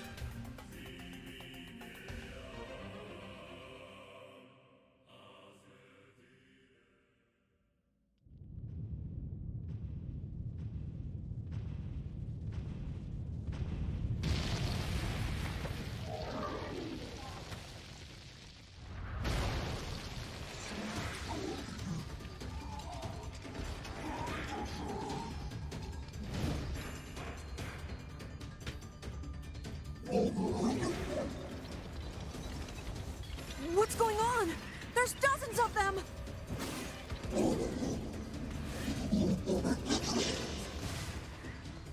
These are creatures of the darkness. Lure them to the light. Pathetic to the end, I see. Aim for that statue. It's the leader.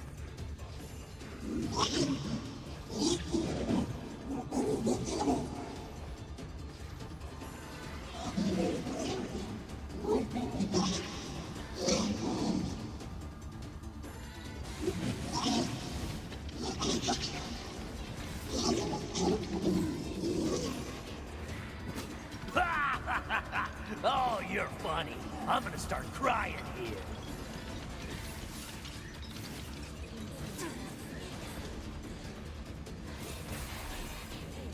Well, one shot that fucker while he was down.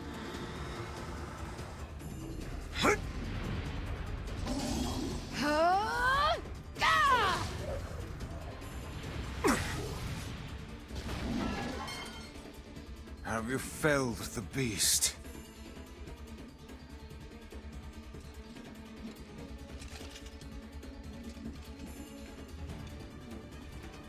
Today was boring. Yeah.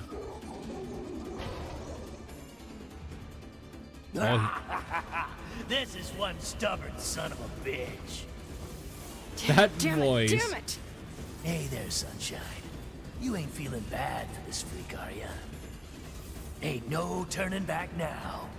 You got a lust for blood. Embrace the slaughter. All we know is the thrill of battle. Ain't that right, Kaine?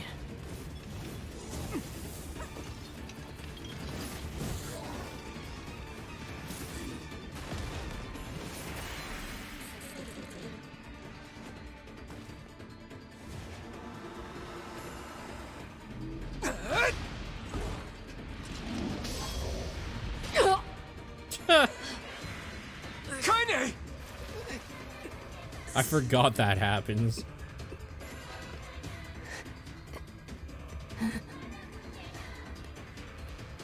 Oh, you're kidding me!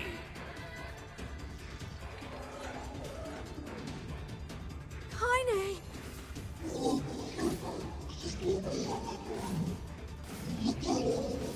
Move. Stupid arm move. We are incomplete, but our friends make us whole.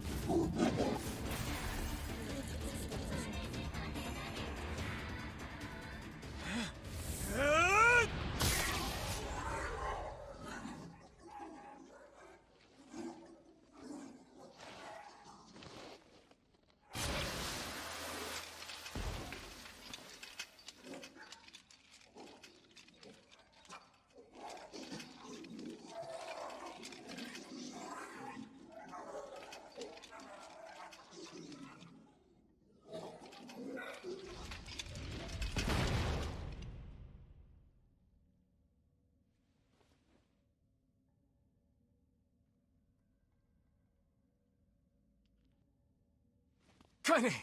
Are you alright? Kaine!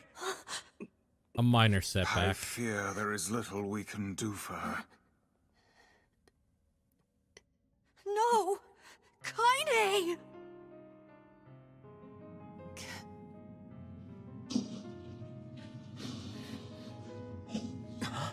What is happening? It's all over for you, Sunshine. Kaine! Kaine!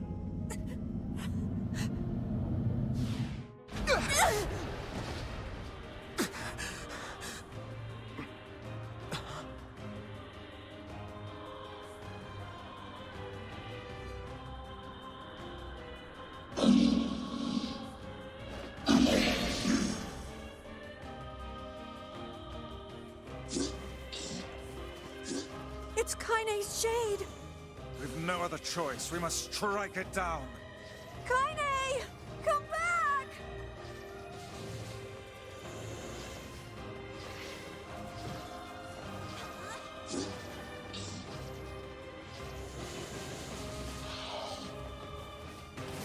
Now, pin her down.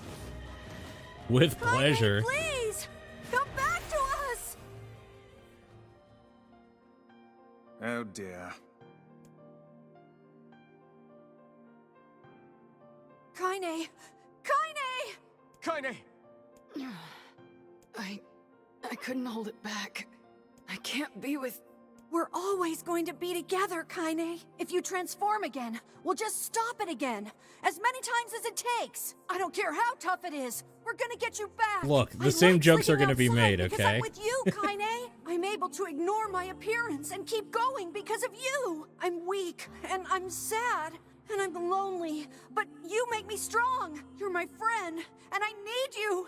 So don't you dare leave me!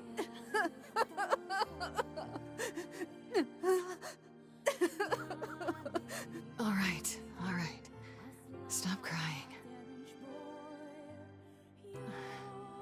And thanks. I'm all right.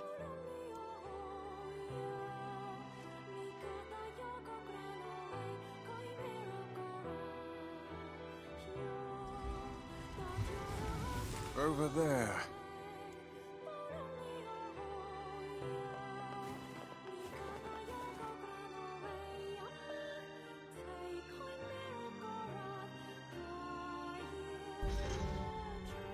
And what is this, hmm? Beats me. It's got some kind of writing on it, but I don't know what it says. How remarkably useless of you. Well, let's go ask Popola. How remarkably useless of you. It's a cipher of some kind. Can you determine its meaning? I think this is the key to unlocking the Shadow Lord's castle. Here, take a look at this. I wrote down all this fragment. Given that you found it, there are spaces here for sacrifice, the law of the memory, loyals, the law of robotic, and the but as for sacrifice and... Not a problem. If we want to fill in the words, we just run around the world killing every big monster we find, right? Oh, splendid. They're just shades. It's a... Yeah, well, Yona's an even more... But how can you even... Because she is! The junk heap in the forest... Please. Yep, we've seen all of this. The villagers know how much they've sacrificed, and they're thankful. I'll hurry them along. All right. Well, I would say let's go do the Force of Myth, but frankly, I don't want to read for 20 hours again right now. So, we're going to go quickly do the junk heap first. Go kill a giant robot. Popola said we might... Perhaps we can...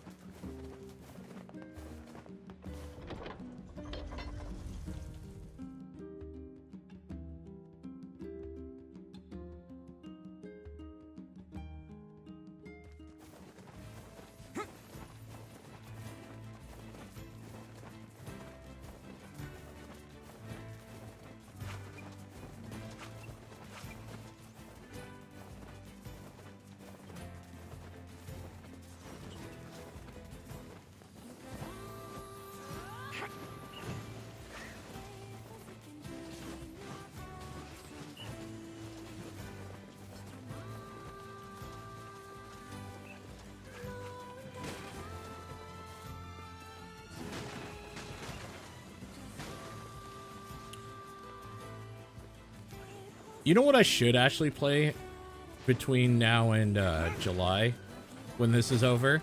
I should play at least one of the Shantae games. Like one of the ones that I know is actually going to be good and not that fucking abortion that is the fucking first game. Holy crap, what a bad game.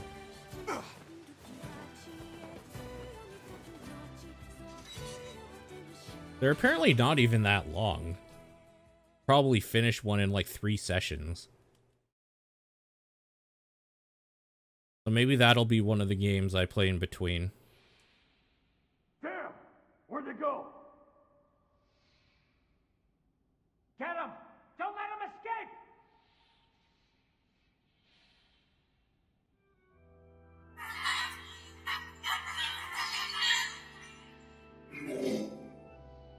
I see something over there!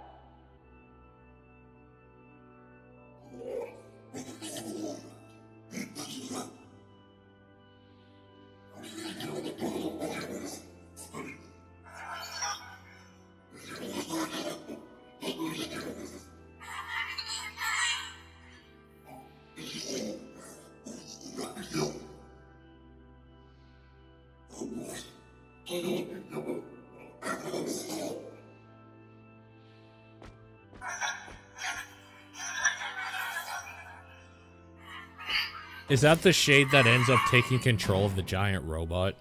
I bet it is. They're in here!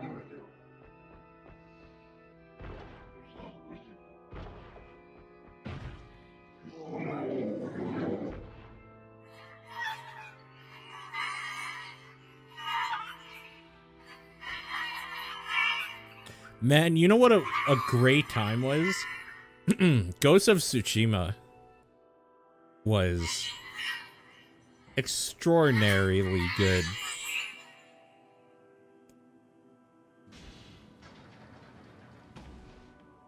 Yeah, he's definitely going to take control of this robot. Who are you? Khalil? Military defense robot, P-33. You are an intruder. You must be eliminated. Error. There is something leaking from your eyes.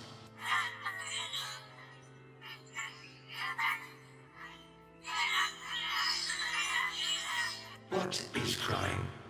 Who is Mom?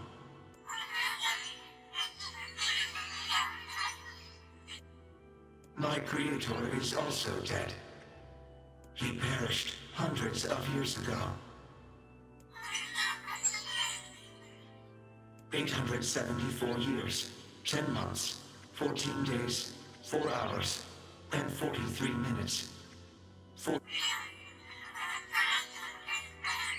I am incapable of being lonely, or missing others, or crying. You will die.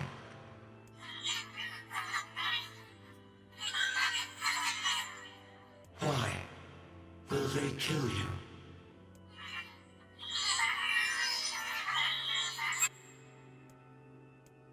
I will not permit the humans to kill Khalil. Military defense robot P-33 will protect you. Oh, what a good guy. P-33 is charged with defending others. P-33 will defend Khalil.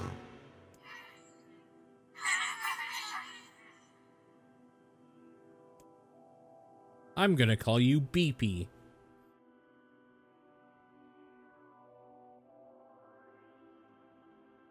Named after the oil company that destroyed humanity 13,000 years ago. Sorry. Man, there's gotta be tons of machinery here. Yeah, but I don't know how much we can actually use. Oh, wow. Check this out. It looks brand new. Hey, be careful, all right? This place is dangerous. I'll be fine. Oh, no! Huh? Look out! Huh?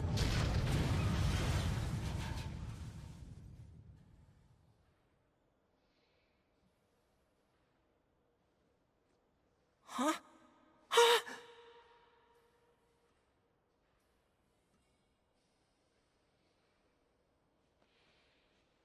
Jacob? Oh God, this can't be happening. Jacob! Jacob!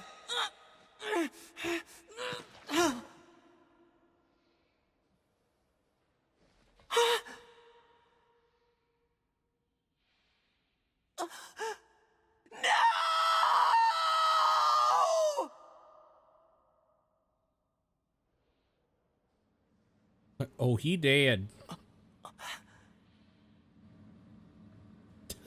That stupid looking face. Oh, I love it.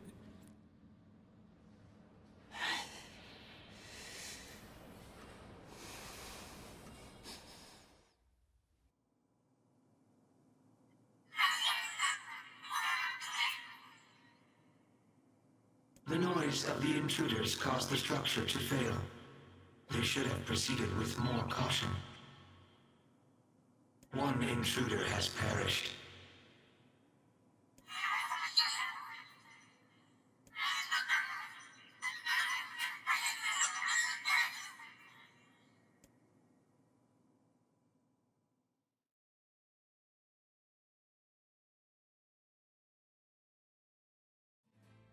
The junk heap. Perhaps we should speak to the brothers. They might know something about this.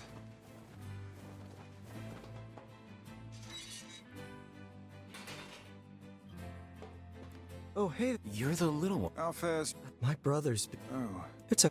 What is it? You heard any rumors? Not the little ones. No, I haven't heard about anything. All I just... Never mind. Wait! Yes? I recently got my hands on a weapon. A very powerful weapon. I thought you might get some...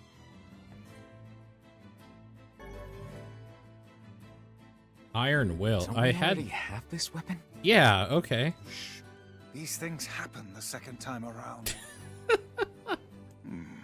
This sword has seen better days. Yeah, it's pretty beat up. Can you repair? Oh, we gotta if you'll fix do it. this again.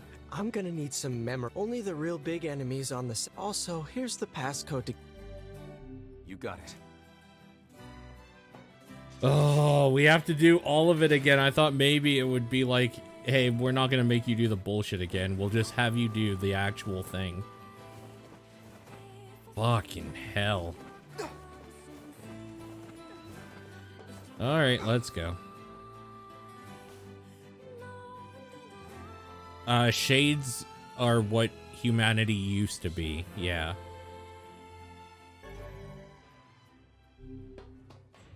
It's a shame about the older lad. Wait, if I possess it already, does that mean Sounds like you went into a dangerous area for the sake of the business. I can just finish it?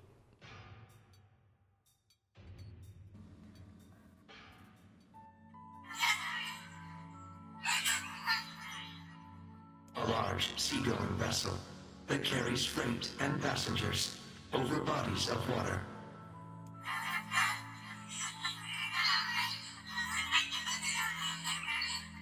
You have taught me much, Khalil. You have helped to expand my vocabulary. You have instructed me in the ways of the outside world.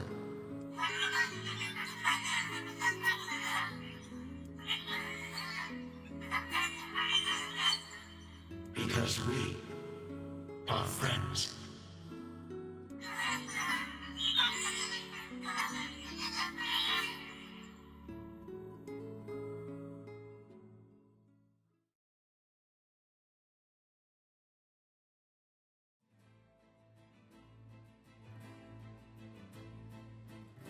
Okay, so I guess I don't have to do the bullshit because I already did it, therefore I already have it.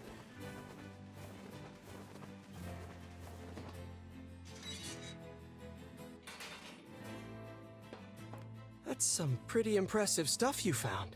I'll start upgrading your weapon right away. And since you did me a favor, I won't even charge you for it. Well, this is gonna take no sense in you waiting around. That would be... It appears we have some free time on our hands.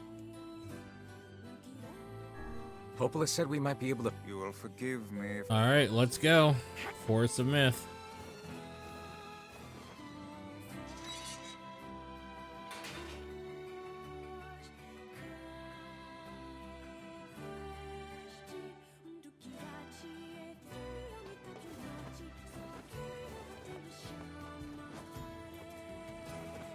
Thought maybe I could jump from there.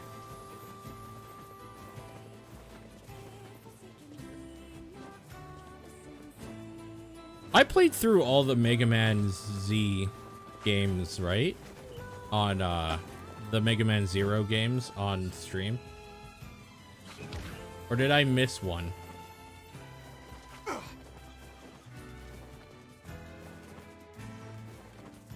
Wait. There's a quest over here? Oh, what does this guy want? How did it come to this? I sense another inane and time-consuming request. Easy, Vice. Whoa, friend. Whoa is what's going on. So I ended up having to work on me and my honey bun's wedding, and since we couldn't celebrate the occasion, I want to make it right and get back in her good books, but I'm a little... Oh, this is the last quest! To make up Oh, for I'm this excited. Anniversary. I thought the same thing, so I asked my sweet dumpling if there's anything she wants. And she told me I want that thing you promised me back when we were newlyweds. That thing? Exactly! The problem is I can't for the life of me remember, so... What comes to mind when imagining the ferryman's wife? Her red bag. Well, you guys carry matching red bags, right? Red? Aha! That's it! Oh, the storm's coming, you guys. Holy shit. Oh, it's gonna get so nice and cool. Learning we had a shared love of all things crimson, so she'll definitely want something red. I remain skeptical this will lead us to something his wife truly desires. We're so close, I can taste it. Let's see, red. Yeah, I got nothing here. What do you think I should give her?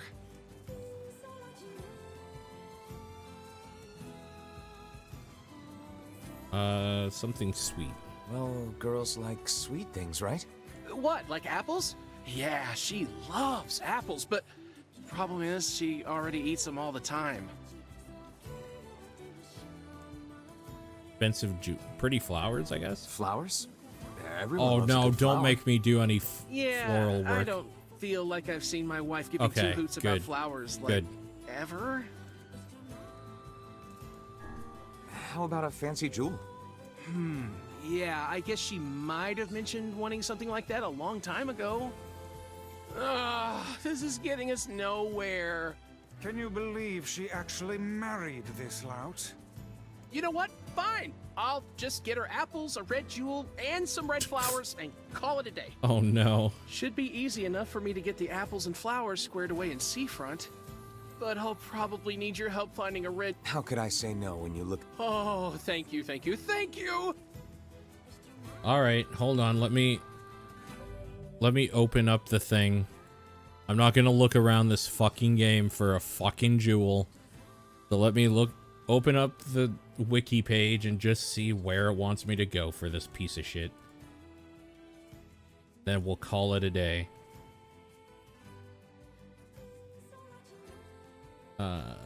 Okay, a promised gift.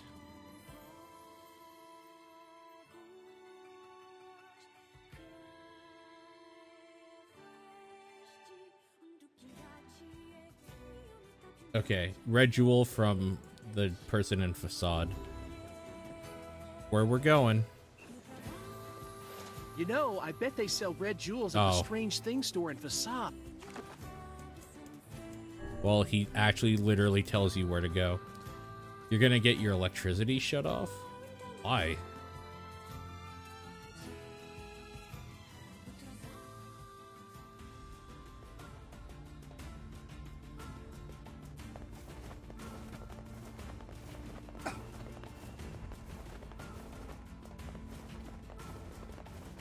I say, each time we encounter that bickering couple anew, we are made to endure an even further torrent of meaningless and incessant...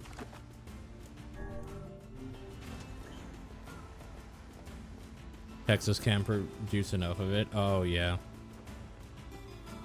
Because you guys are off the grid, right? Off the, like, main thing.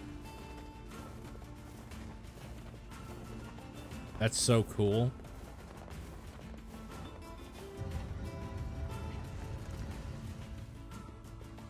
You guys have, like, privatized electrical companies or something, right? Something stupid like that.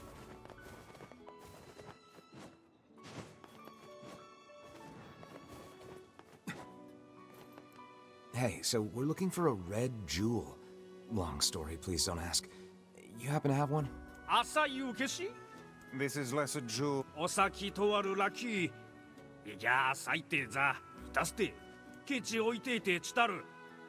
I'll let you have it for free? Red jewel, question mark? Let's head for Bag Dude's house so we can give him his jewel. I imagine it would be quickest to make for Seafront by way of the canal.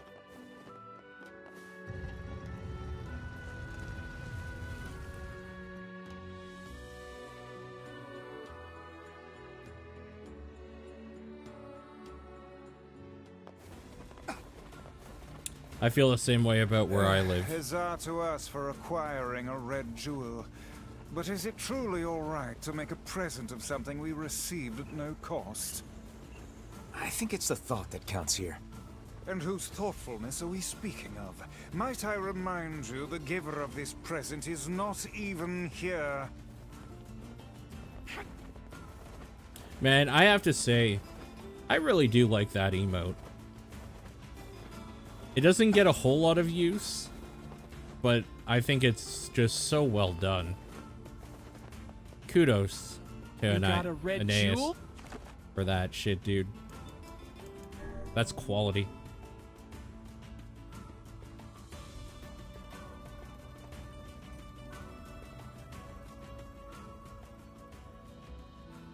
Welcome to Seafront. I'll hurry and get the apples and flowers together, so what say you just head on over to my place? See you soon.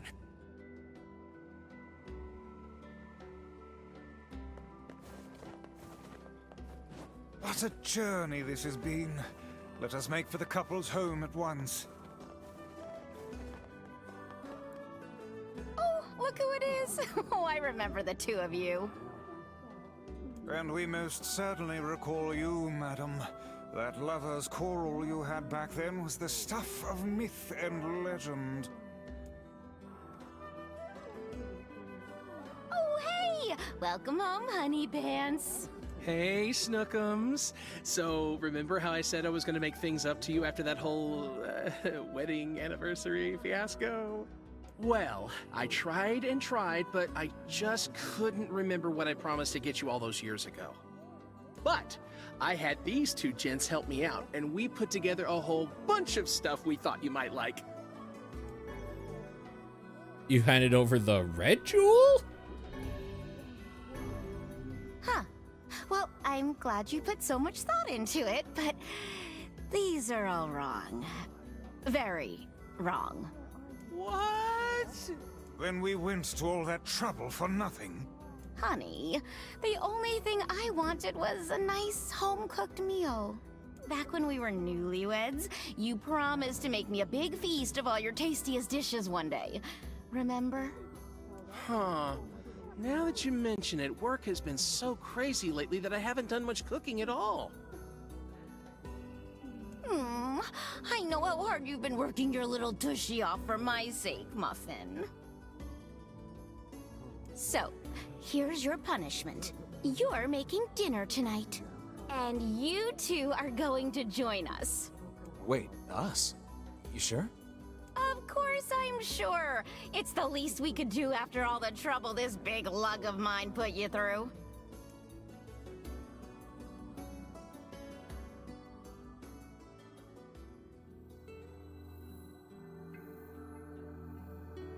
I'm at a dining table filled with apple-based cuisine, red roses, and a single crimson stone. Illuminated by candlelight, the married couple fills the room with joyous laughter. The scene fills me with an unfamiliar sense of calm. Just a happy family gathered around the table. It feels so very normal. I never thought I'd feel this way again. So I stuff my face with the great feast before me, hoping it helps to hide the tears welling in my eyes.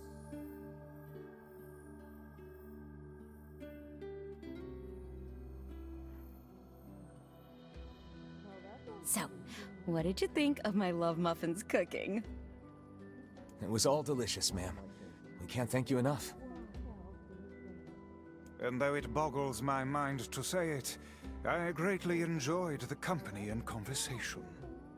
Sorry again for all the trouble, but I hope this lets you know how grateful I am. I know he can be a handful, but I hope you'll continue being friends with my husband. Oh, and we'd just love to have dinner with you again sometime. Would we ever? Things get pretty boring when it's just the two of us. Oh, I'm sorry. Am I boring you now? Oh, wait, no, that's not what I meant, obviously. We've been down this road and know where it leads, lad. Flee at once. Right. Yeah, so, we're just gonna go. Thanks for dinner. Hell yeah. Is that it? Oh, yeah, it's so good.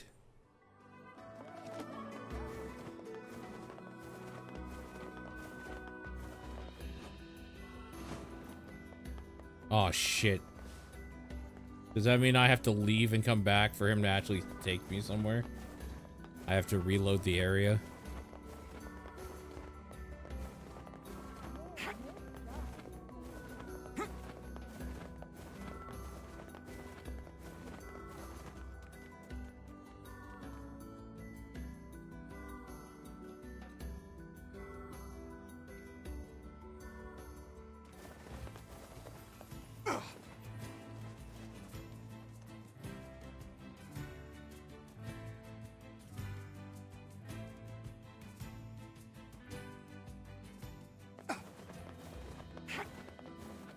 I was pretty worried about it. Now the thing I'm worried about is making sure I have all the weapons. That's the new thing. Anyway. Okay. We were going to the forest.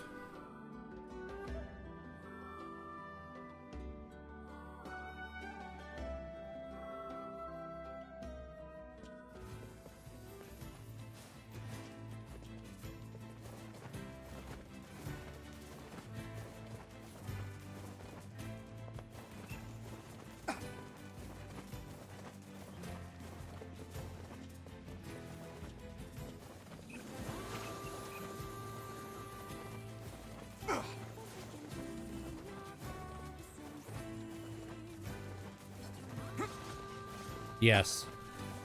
I did 2 of the doors, and the third one's like, yo, you shouldn't do this till you're like level 33, are you sure? And I was like, yeah, I'm sure. And it's like, okay, but you can't save, are you sure? And then I was like, oh, no, I'm not sure. Then I left. It like warned me twice, and I was just like, oh, that's a lot of warning. That blasted dream. We'll go do that later. Yeah. Truly a nightmare I hope never to experience again. I hear you.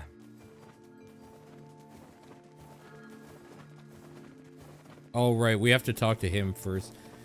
We don't get just the easy pickup. Gotta go through his thing. Oh, hello.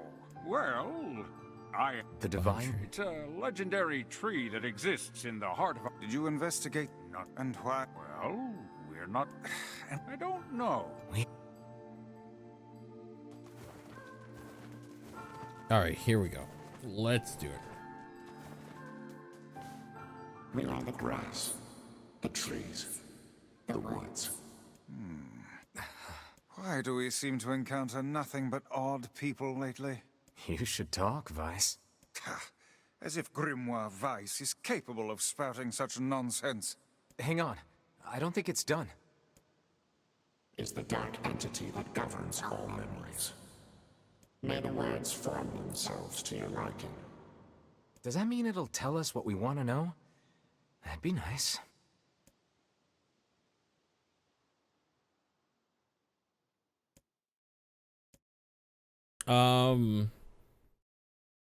Is this different? Because if it's the same, I'm not gonna read it all.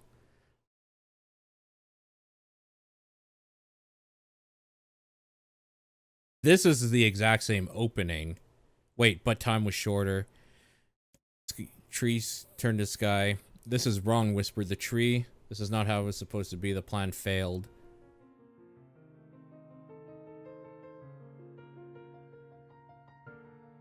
They'll pause so slightly during the parts you need to remember for the question. Oh, so this is literally the same then. Okay.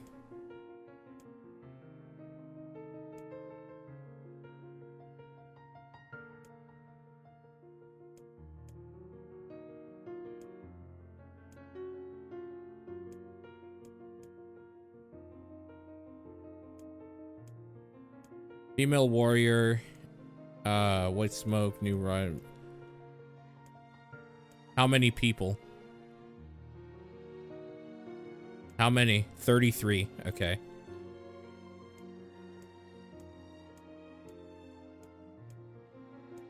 I missed the first color.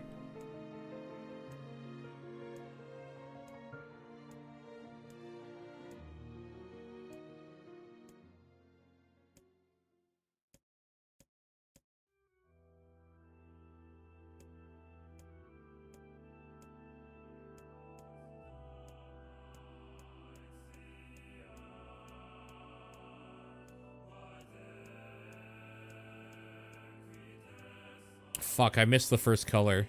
Maybe brown? No, it was green.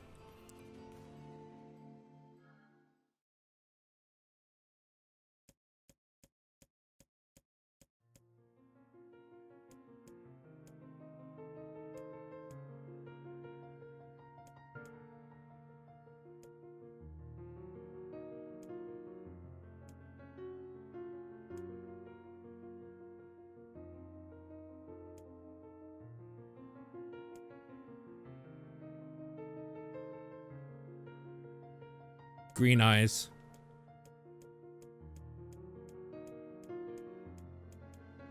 How many companions?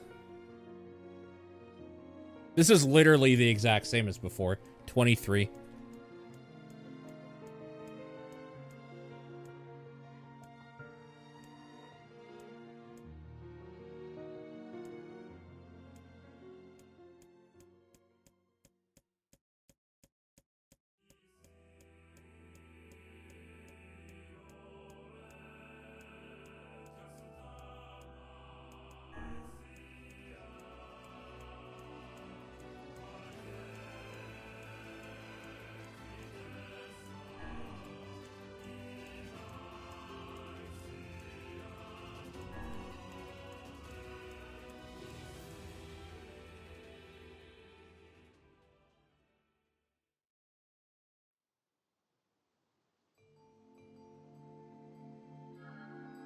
What? I never realized. I don't. I just want to. With the tree defeat, unless, of course. It's kind of a bummer that that's not like at all different, considering that's the part of the game that is literally free for them to make.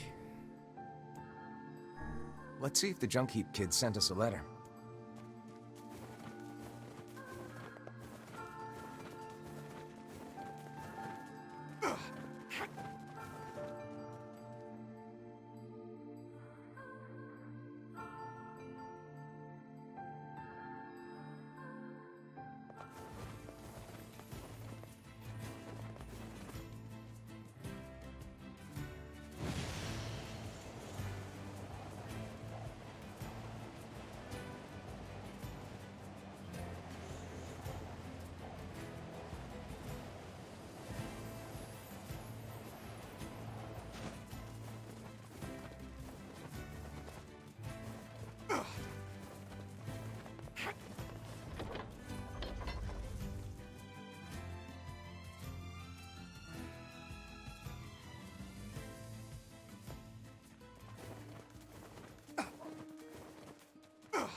You have a letter at all.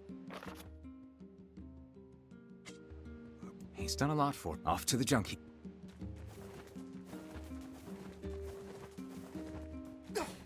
Easy peasy.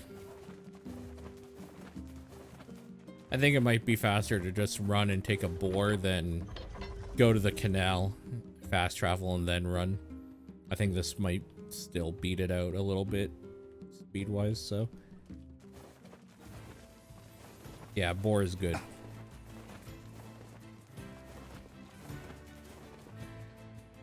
If there was a canal ride all the way to the junk heap, that would be like a completely different, that would be way faster. But there isn't, so.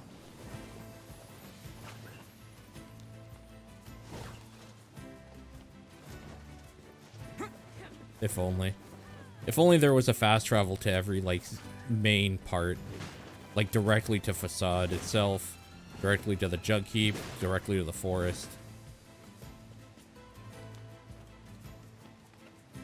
But there isn't.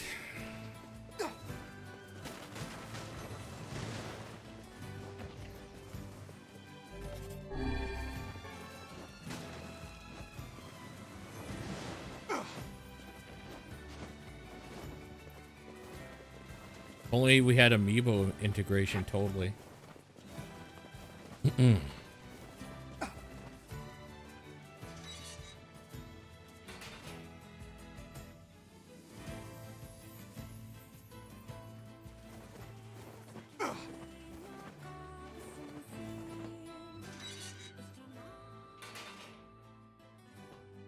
Hey there.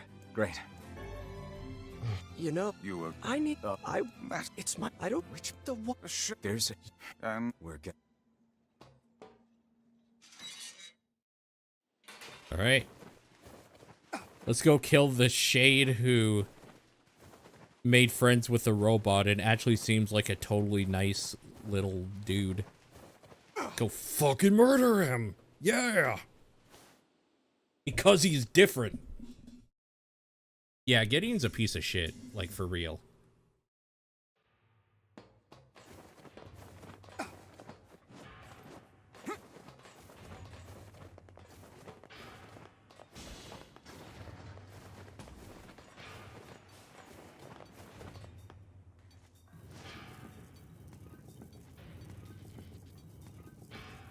The only character you dislike in the game?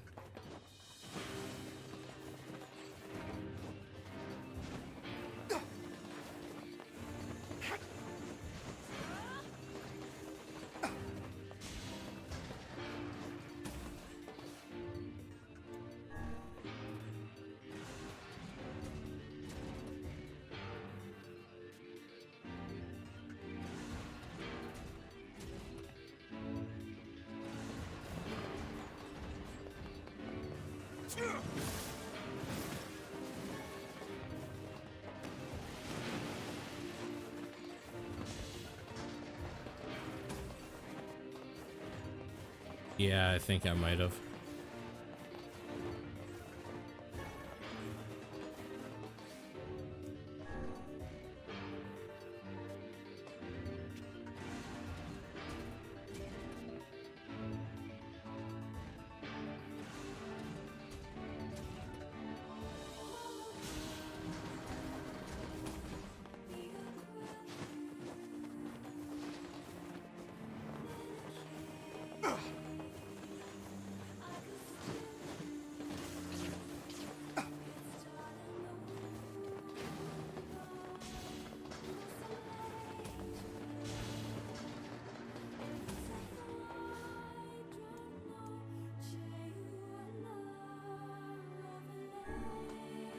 I wasn't sure if you could have gotten the thing for the quest, the fortune teller, and then finish on this run. Oh, yeah. It would have been kind of cool to, like, know, like, try it and know for science, so we would both know. But, like, I also didn't want to figure out the wrong thing and then just be fucked, so...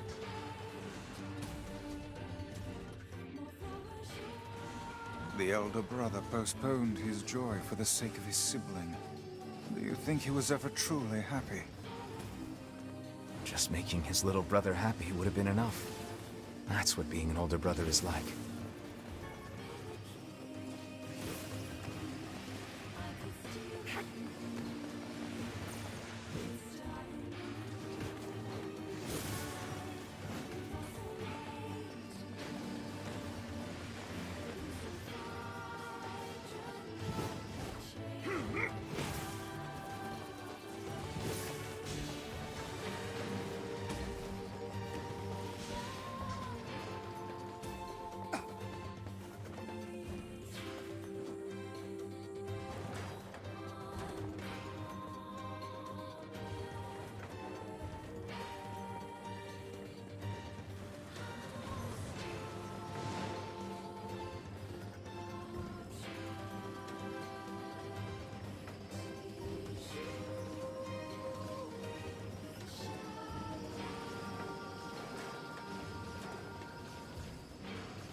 Okay.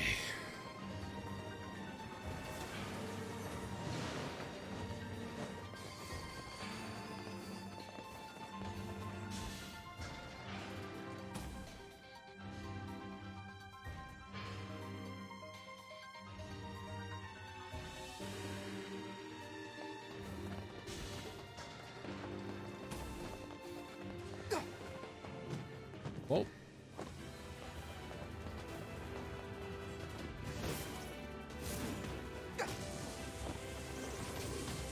God, just let me fucking kill you.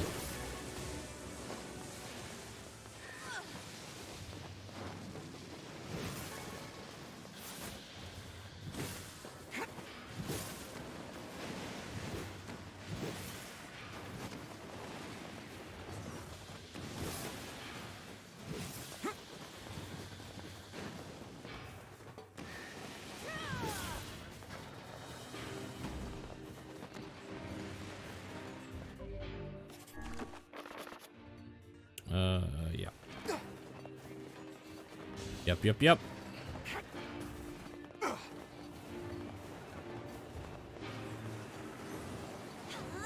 I'm so annoyed with the rooms that you have to fight in. It's like, just let me through.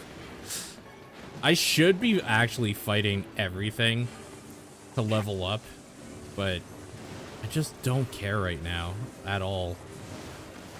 I'm on a roll with, like, excitement to see the new content, since we're, like, getting this from Kaine's perspective and her, like, ability to hear the shades and, like, the stories of the shades and stuff. Like, I'm just excited and I want to play more of it. I don't want to fight the things that I've been fighting for 30 hours, you know?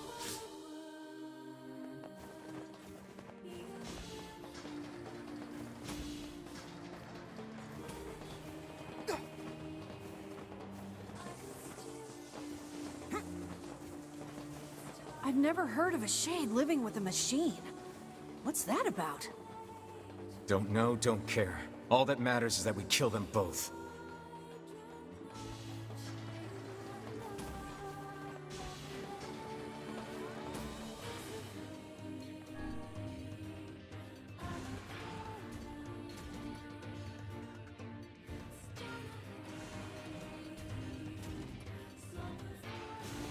I just realized I didn't get an achievement or a trope. I guess achievement, right? Steam achievement. It seems we have found the entrance For to our 100% side hideout. completion. Weird. Right. Let's head down. Are you mad? We've no idea what lies below. Beats going the long way around. Come on. That seems like the easiest thing to, like, have a an achievement for.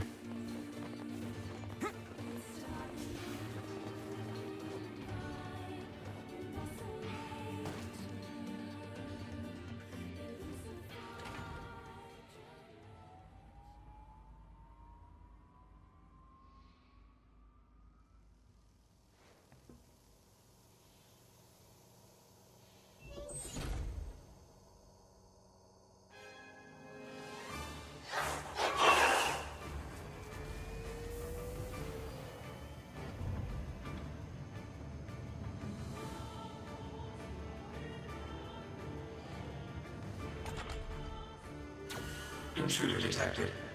Scanning. Scanning. Exterminating.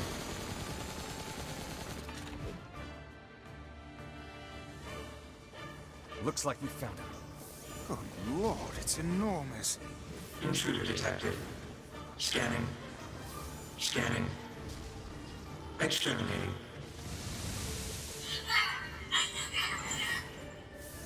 Look at the shade! That thing is commanding the robot somehow. Aim for the legs! Knock it down! God, Take get out out the of shade. your fucking bullshit. Oh, that's so annoying.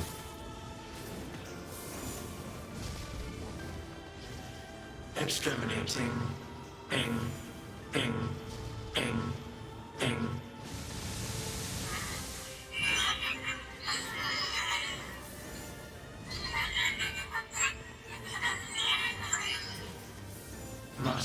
Also, Defend my mission. for anybody watching that maybe hasn't been, you should be reading what the shade, you can understand what the shade's saying in this playthrough. So you should be reading the top left. No, damn it. That's a shade. It's a shade! Kill him. Kill him. Feel the hate inside you.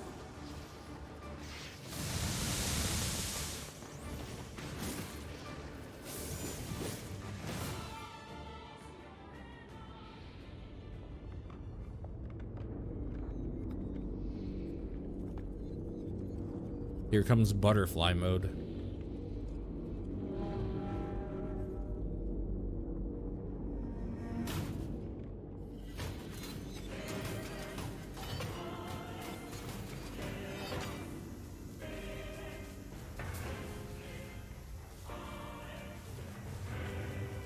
Exterminating. Ing. Ing. Ing. Ing.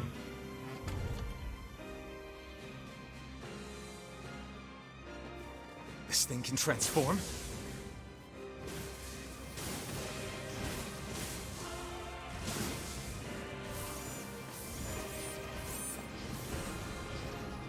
Watch for falling debris! Look out!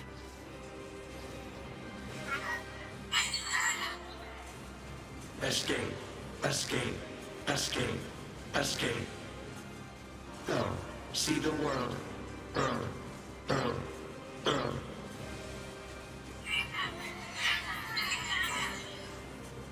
Must protect. Must fight.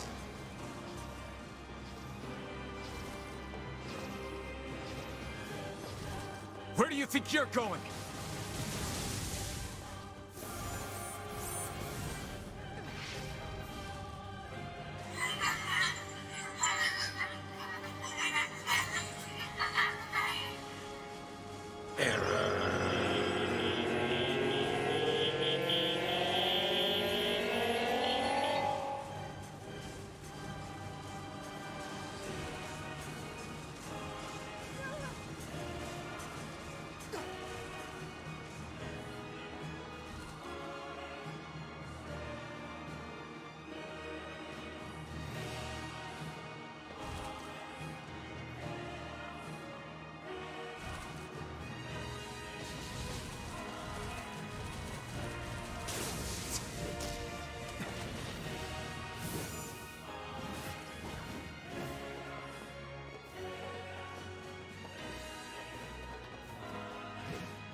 Get fucked, Beepy. And Khalil.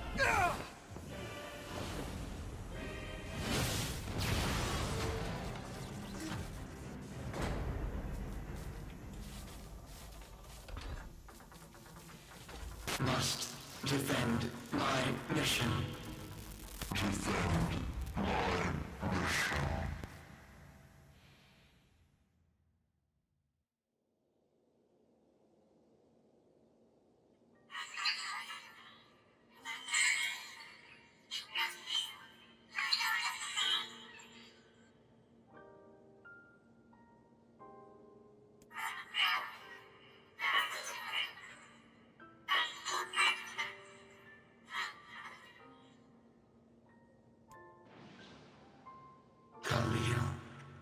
Together, BP, alone, BP, cry.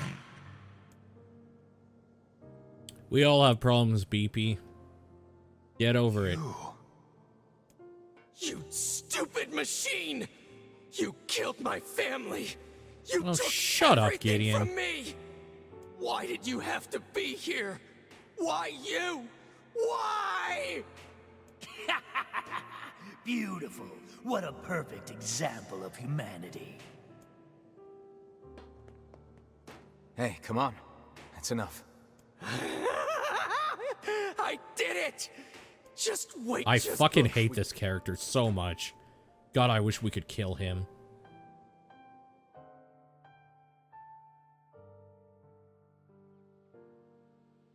Hatred and madness will never heal a wounded heart. Maybe it's just all he's capable of right now. Revenge is a fool's errand. Yeah, I know. Alright. That fragment's done. Maybe Popola's found some information. Very well.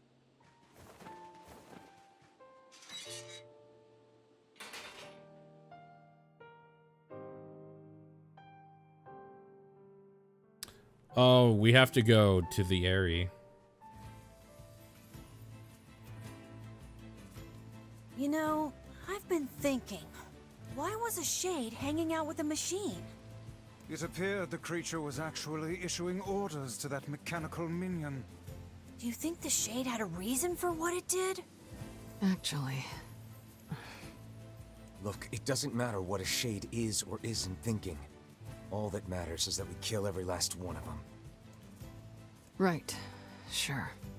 The idea of a shade trying to protect a robot is goddamn absurd. Still, you guys should be careful. What do you mean? If the shade inside me ever takes over, I'm probably going to attack you. That's not gonna happen. You are no shade. The lad is correct. You are many things, hussy, but a shade is not one of them. Shades, for example, do not come equipped with such foul and scurrilous mouths. How about I cram your face up your own asshole, book? Don't worry, Kaine. If your shade ever takes over, I'll stop you. You will you? Thanks, Emil.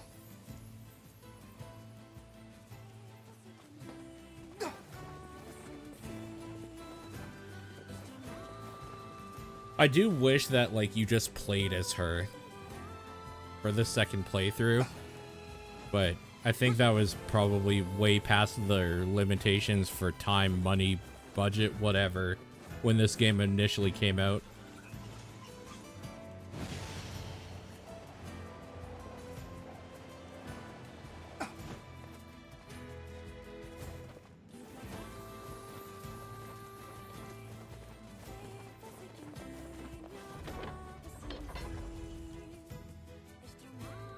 Yeah.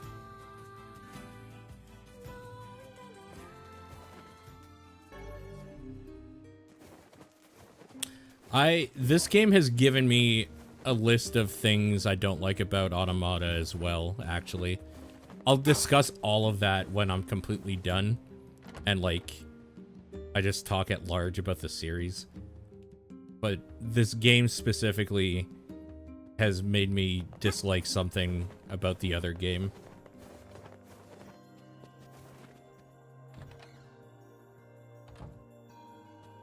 Learned anything new about the Shadow Lord's key, Popola? You know, I was just going to talk to you about that. You remember the area? Not so. I don't think this is any different. That's right. Sure. I'm afraid.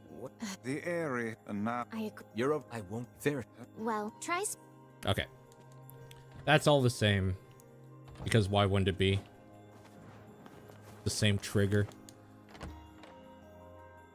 I'm gonna save here. And we're gonna call that a session. And I will be back the area, huh? Hours from now. At my kind of later usual time. And we will continue at that point.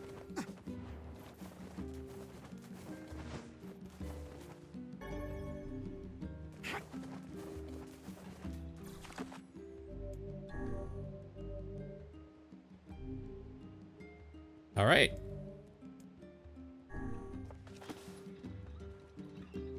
I'll be back later.